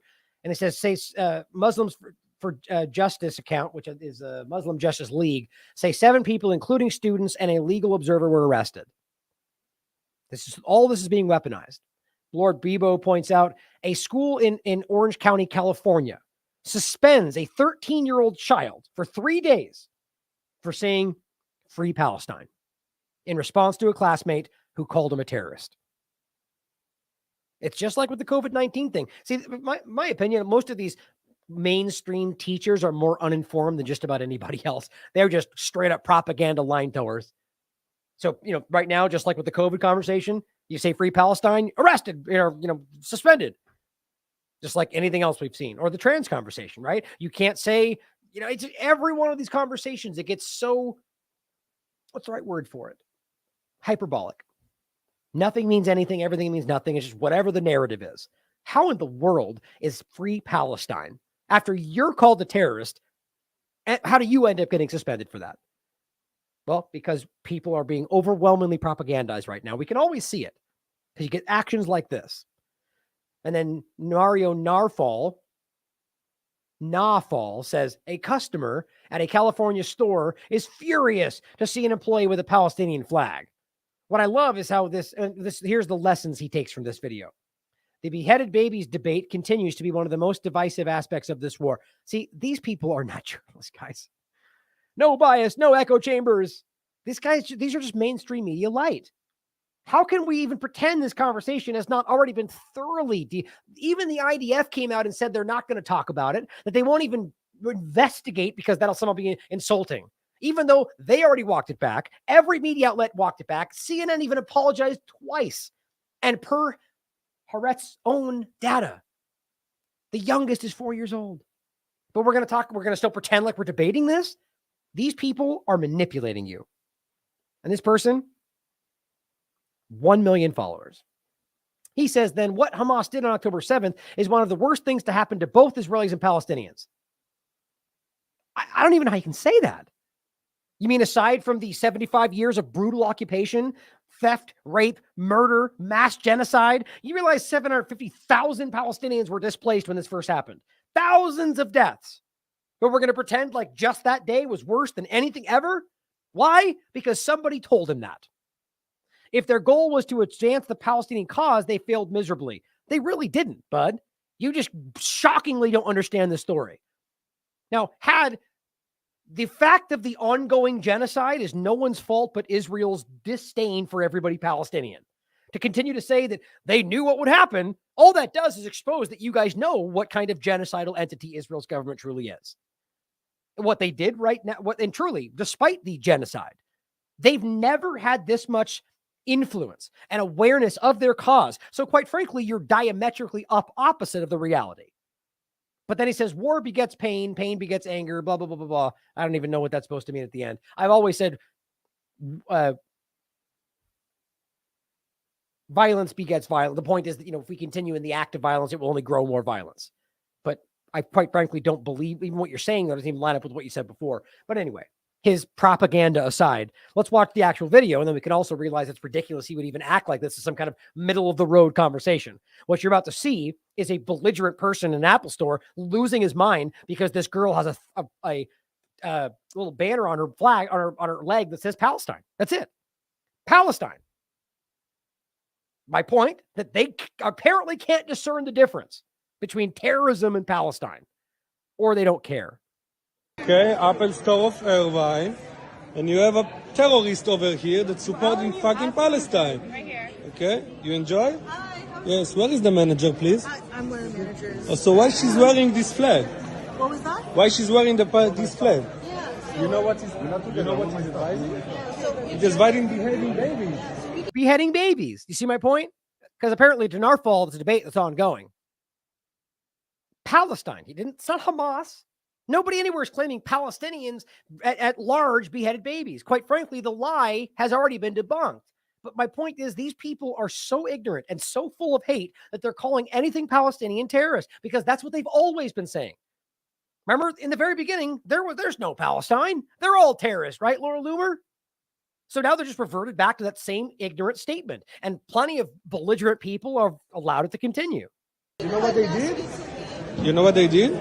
These guys? So we can just ask you to go ahead and why? Call security. Why? We don't need you to go ahead and harass. But why? I'm not harassing nobody. Yeah. So no, I'm not. Why? See, and that's the point. Yeah, you really are, man. You're the only one causing a problem. You say that? Why you say that?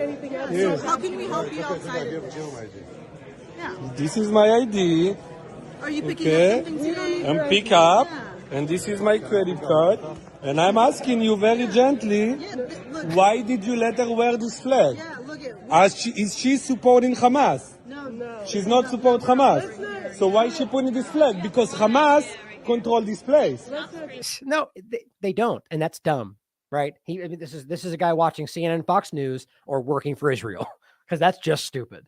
No, I wanna see why. Because these guys fucking beheaded our babies. Okay. Nope. So we can go ahead and ask you to leave. We can ask the security. It's never happened. And you see, my point is, this is the kind of belligerent action that borderline leads to violence because of lies, if he actually believes this. And yet then he's the one that goes out and says, I felt threatened by her flag. You see how that works? So you fucking moron. All right. Yeah. All right. If you say this has never happened, huh? Why you say it's never happened? Did you see it? It's my family. No, it's not. You piece of shit. So we can go ahead and... That's hatred, guys. That's hatred. That's the kind of thing that later goes out and screams about how they were unaccepting, how they were terrorists, and they hated you. The only person expressing hate right there is him. But I promise you, he told everyone he knows how much they hated him because of all the hate they were expressing with Palestinian flags. That's how this works. And he may believe that, quite frankly. But here's an important point to understand. This is from Crown Heights Info. Israel on Campus Coalition. Interestingly, an acronym is ICC. I don't think that's an accident. But point being, a lot of these times they use these things to kind of cloud. You look for Israel ICC, and what pops up is not the International Criminal Court. Instead, you get Israel Campus Coalition. See how that works? But it offers $250 a person. Of course, it's a grant for college students if they attend a pro-Israel rally. Look at that. You know what they'd call this if it was happening the other way around? Terrorism supporter. That's how this works. Israel on Campus Coalition is offering $250 to any college student that will come attend their rally on the 14th of November in Washington, D.C.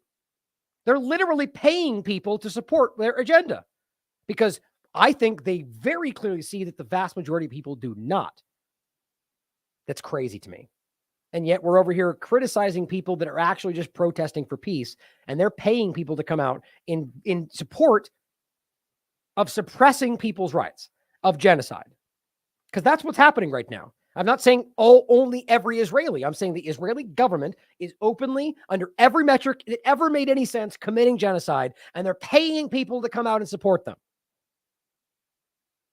And here is a Israeli Zionist protester in the United States expressing his opinion. It's my town. Fuck off. America is our home. We will protect America. We will secure America against you animals, against you traitors, against you barbarians. You'll never rise again because we'll take your head. We'll take your heads? Because we are right and you're murderers. Because we are white and you are murderers. Now, I'm not ignorant enough to go on some rampage about how this is what every Israeli thinks. And this is what every Jew has this opinion, because that would be pretty stupid, wouldn't it, guys? But that's exactly what everyone else is doing. Here's one Palestinian saying this one thing. Here's how they all hate you. They should be embarrassed. But they're sure trying, guys. It's desperate. Now, what I will tell you is there are plenty of people that have this kind of hate, whether it's against Israelis or Jews or Christians or Muslims. People like this exist. It's not unique to one side or the other. My point is, though, there is a lot of Zionists who very clearly have unbridled hatred for anybody Palestinian. It's very clear. They're stating it publicly, which is why all these international lawyers are saying we've got them nailed to the wall. The intent is usually the hardest part to prove in a genocide. They're publicly expressing their intent. Israeli government officials, we're going to wipe them off the map, calling them Amalek, saying we're going to turn into a parking lot. I mean, it's proven. My point in this is to show you that this does definitely exist, and they're expelling, just vomiting this hatred toward anybody that will listen. So if you only hear this on one side of the conversation, and it turns out that those people you're looking at are screaming ceasefire, and you've got this happening on the other side, at least ask yourself where the real story may lie. Here, for a few more points to finish in Israel, Dan Cohen points out, here's a high school Israeli teacher who was assaulted and arrested by police. Why? Because he posted something on Facebook just showing sympathy for Palestinians. This is what happened. Oh, I think I just showed it here.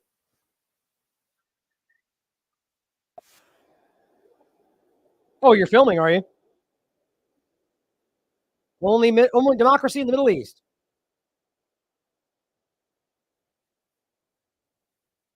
And this is the most benign example I'm going to show you. You're not, and this is not a secret, guys. They passed all, I just showed you. Efrat Fangenson made this clear. They rolled out all these draconian laws under the guise of this whole war emergency, many of which were things they were trying to ram through anyway. Pretty much everyone in Israel is furious about this. I mean, the majority is what I mean. That's very clear. Mohammed Shihada points out, Israel's arrested over 100 Israelis for posting sympathetic posts to Palestine. Only democracy, right? Arrested for intention to commit treason for Facebook post humanizing Palestinians, writing, bombed, executed by our excellent guys. Is that not what happened? So you're supposed to say bombed and executed, but they were aiming for Hamas, though. Like, this is crazy. These are people that are simply expressing their opinion, and they're being arrested in Israel. Well, remember, don't forget, we've got members of the Knesset that have resigned, or was it the Likud party specifically? I forget. But people in the Israeli government that have resigned because of what they're doing. People in the State Department that have resigned because of what they're doing and allowing to happen. UN, the examples are endless. But these are the people that we're supposed to believe are fighting for the better world and democracy and free speech, and they're attacking their own people because they dare to point out what they're actually doing. Jews or otherwise, mind you. Here is a Palestinian woman arrested on terrorism charges for uploading a status that simply showed solidarity with Gaza. Same point.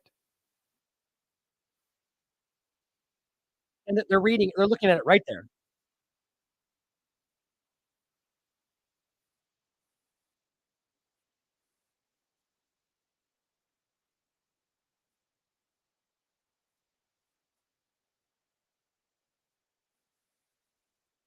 Only democracy in the Middle East, right? So you're just simply not allowed. And again, guys, we already went over this. These are publicly stated. And again, I mean, what was it? Ben Gvir, I've literally said and actually called for the ability to shoot Israeli Jews or Israelis in general, should they protest pro-Palestine in the street. And they literally passed that law. I just went over it. So let's pretend like this is about Jews versus everyone else. Well, they're literally willing to shoot Jews if they simply say the wrong thing. This is about Zionism versus everybody else. Here's Lord Bobo pointing out the IDF running over a body. Notice how it adjusted the tracks so it wouldn't miss it. It's deliberate. Posting it for public means. This is a publicly posted video from Israeli entities. They're running over a dead Palestinian body. It's just constant. These are all crimes. Quds Network reports, and this has been roundly reported, Rabbi Mir Moraz to Israel, he was speaking to Israel's Channel 7. Quote, if they, the people of Gaza, were humans, we would have sent them humanitarian aid. But this is about animals. This is the intent we're speaking to. Yet they'll try to tell you when the U.S. audience is watching that we're trying to get them out of the way, as they literally say this at every turn. Now, here is Gideon Levy, who has, for a long time now, writing for Haaretz, who's been talking about the reality on the ground. So let's see where we're at. It's a little bit long. Damn it. I'll play a little bit of this, then I'll wrap with this last video. The Israeli society had surrounded itself with shields, with walls, not only physical walls, but also mental walls. I don't want to get into it because it's another lecture, but I'll just give the 3 principles which enable us Israelis to live so easily with this brutal reality. A, most of the Israelis, if not all of them, deeply believe that we are the chosen people. And if we are the chosen people, we have the right to do whatever we want. B. And that applies to the world around, guys.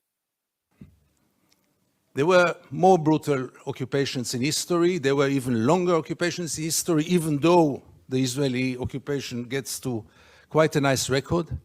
But there was never in history an occupation in which the occupier presented himself as the victim. Not only the victim, the only victim around. This also enables any Israeli to live in peace because we are the victims. The other day, Professor Falk spoke about this dual strategy of Israel of being a victim on one hand and manipulating on the other hand. After what happened in Paris and in Copenhagen with the terror attacks, Benjamin Netanyahu came with the notion all the Jews must come to Israel. It's the safest place for the Jews in the world. It's a shelter for the Jews in the world. Which is wrong, because Israel is today the most dangerous place on earth for Jews, but let's put it aside. It was only 24 hours later when he said Israel is an existential threat under the Iranian bomb. And I asked myself, how can you dare call Jews to come and to join this suicidal project when the Iranians are going to bomb us? Which, by the way, his point is not that they're going to, but that he said that. And interestingly enough, What it does show you is that, just like we keep telling you, it's the Zionist manipulation of using the Jews in order to achieve their ends. And one of the ways you do that is making them think they're under threat so they continue to support your agenda. Now, I'm going to let you finish this. It's a great clip. Now, he's a Jewish man. He's an Israeli man. He is literally a writer for Haaretz. And he's been very critical for a long time. Lastly, to finish, a great clip from Claire Daly calling this out, as we all should be, guys.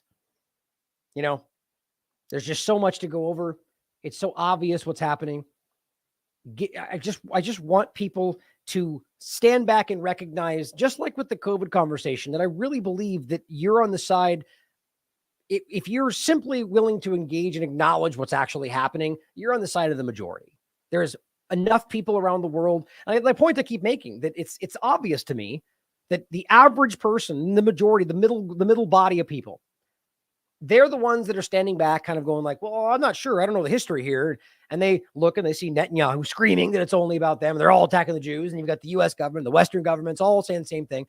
And they stand back and go, okay, where historically have we looked to? What's the UN saying? What's Amnesty saying? What's Human Rights Watch saying? And they look, and it's a endless string, 25, 30 different human rights groups, international groups, genocide. What do you think that person does? Even that person doesn't blindly, in most cases, trust all governments.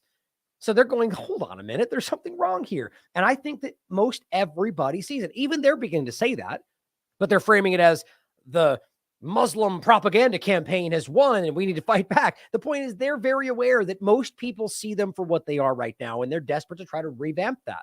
So I'm worried about some larger thing happening. But I think right now we just need to continue to let everybody else know. Don't be afraid to let your stance be known, that you support any civilian on any side that's being attacked. And at the moment, it's very clearly one side that is being continually genocided in front of our eyes. Stand up for that. Find the courage to fight for those people, or anybody out there who is being suppressed, occupied, they're not allowed to live in peace. And people framing them as the ones fighting for that peace while they take it from them, which, you know, I can't. The U.S. government foreign policy is just this stark example of nonstop actions like that. And of course, they're supporting what's going on here. But just find the courage to stand up for people who need it. Find the courage to support people who need it, and not be cowed and swayed by arguments of racism and arguments of, you know, conspiracy theory and all these flimsy allegations they throw at anybody who says what they don't want them to say. As always, it doesn't mean that there's not people that lie about things or make false theories or hate people based on their race. But I'll tell you what, the people that do that more than anybody are the very people that are pointing at us right now, and always have. Thank you for tuning in today and continuing to fight for people that don't have a voice. If you'd like to support this platform, there's plenty of ways to do so. Down below, all the show notes and links for our Autonomy program and for our Substack, for our Stripe program. We've been getting a lot of good support there. So what I've been saying in general is, if you want to support what we're doing, you can go to our Stripe donation portal on the website, thelastamericanvagabond.com. Sign up for $1 a month on recurring. It goes a lot longer than you think. But I recently noticed you could do like a yearly thing or a quarterly thing. I didn't know that, which is pretty cool. So you can sign up for $100 a year, whatever you want to do. The point is that we need your support to keep growing, because this fight seems to be only increasing. And it's not just about this one location. As you guys well know, I'd love to get to a place to where we're no longer constantly on the precipice of absolute destruction. And the only way we're going to do that is by continuing to inform people. And it doesn't have to only mean the Last American Vagabond. Go find the people out there that you believe are actually fighting for you. I'd like to believe you think that's us, but if not, go support them. Go support somebody who you believe is trying to expose the truth, and do so objectively at all costs. Thank you for being here. I love you all. As always, question everything. Come to your own conclusions. Stay vigilant.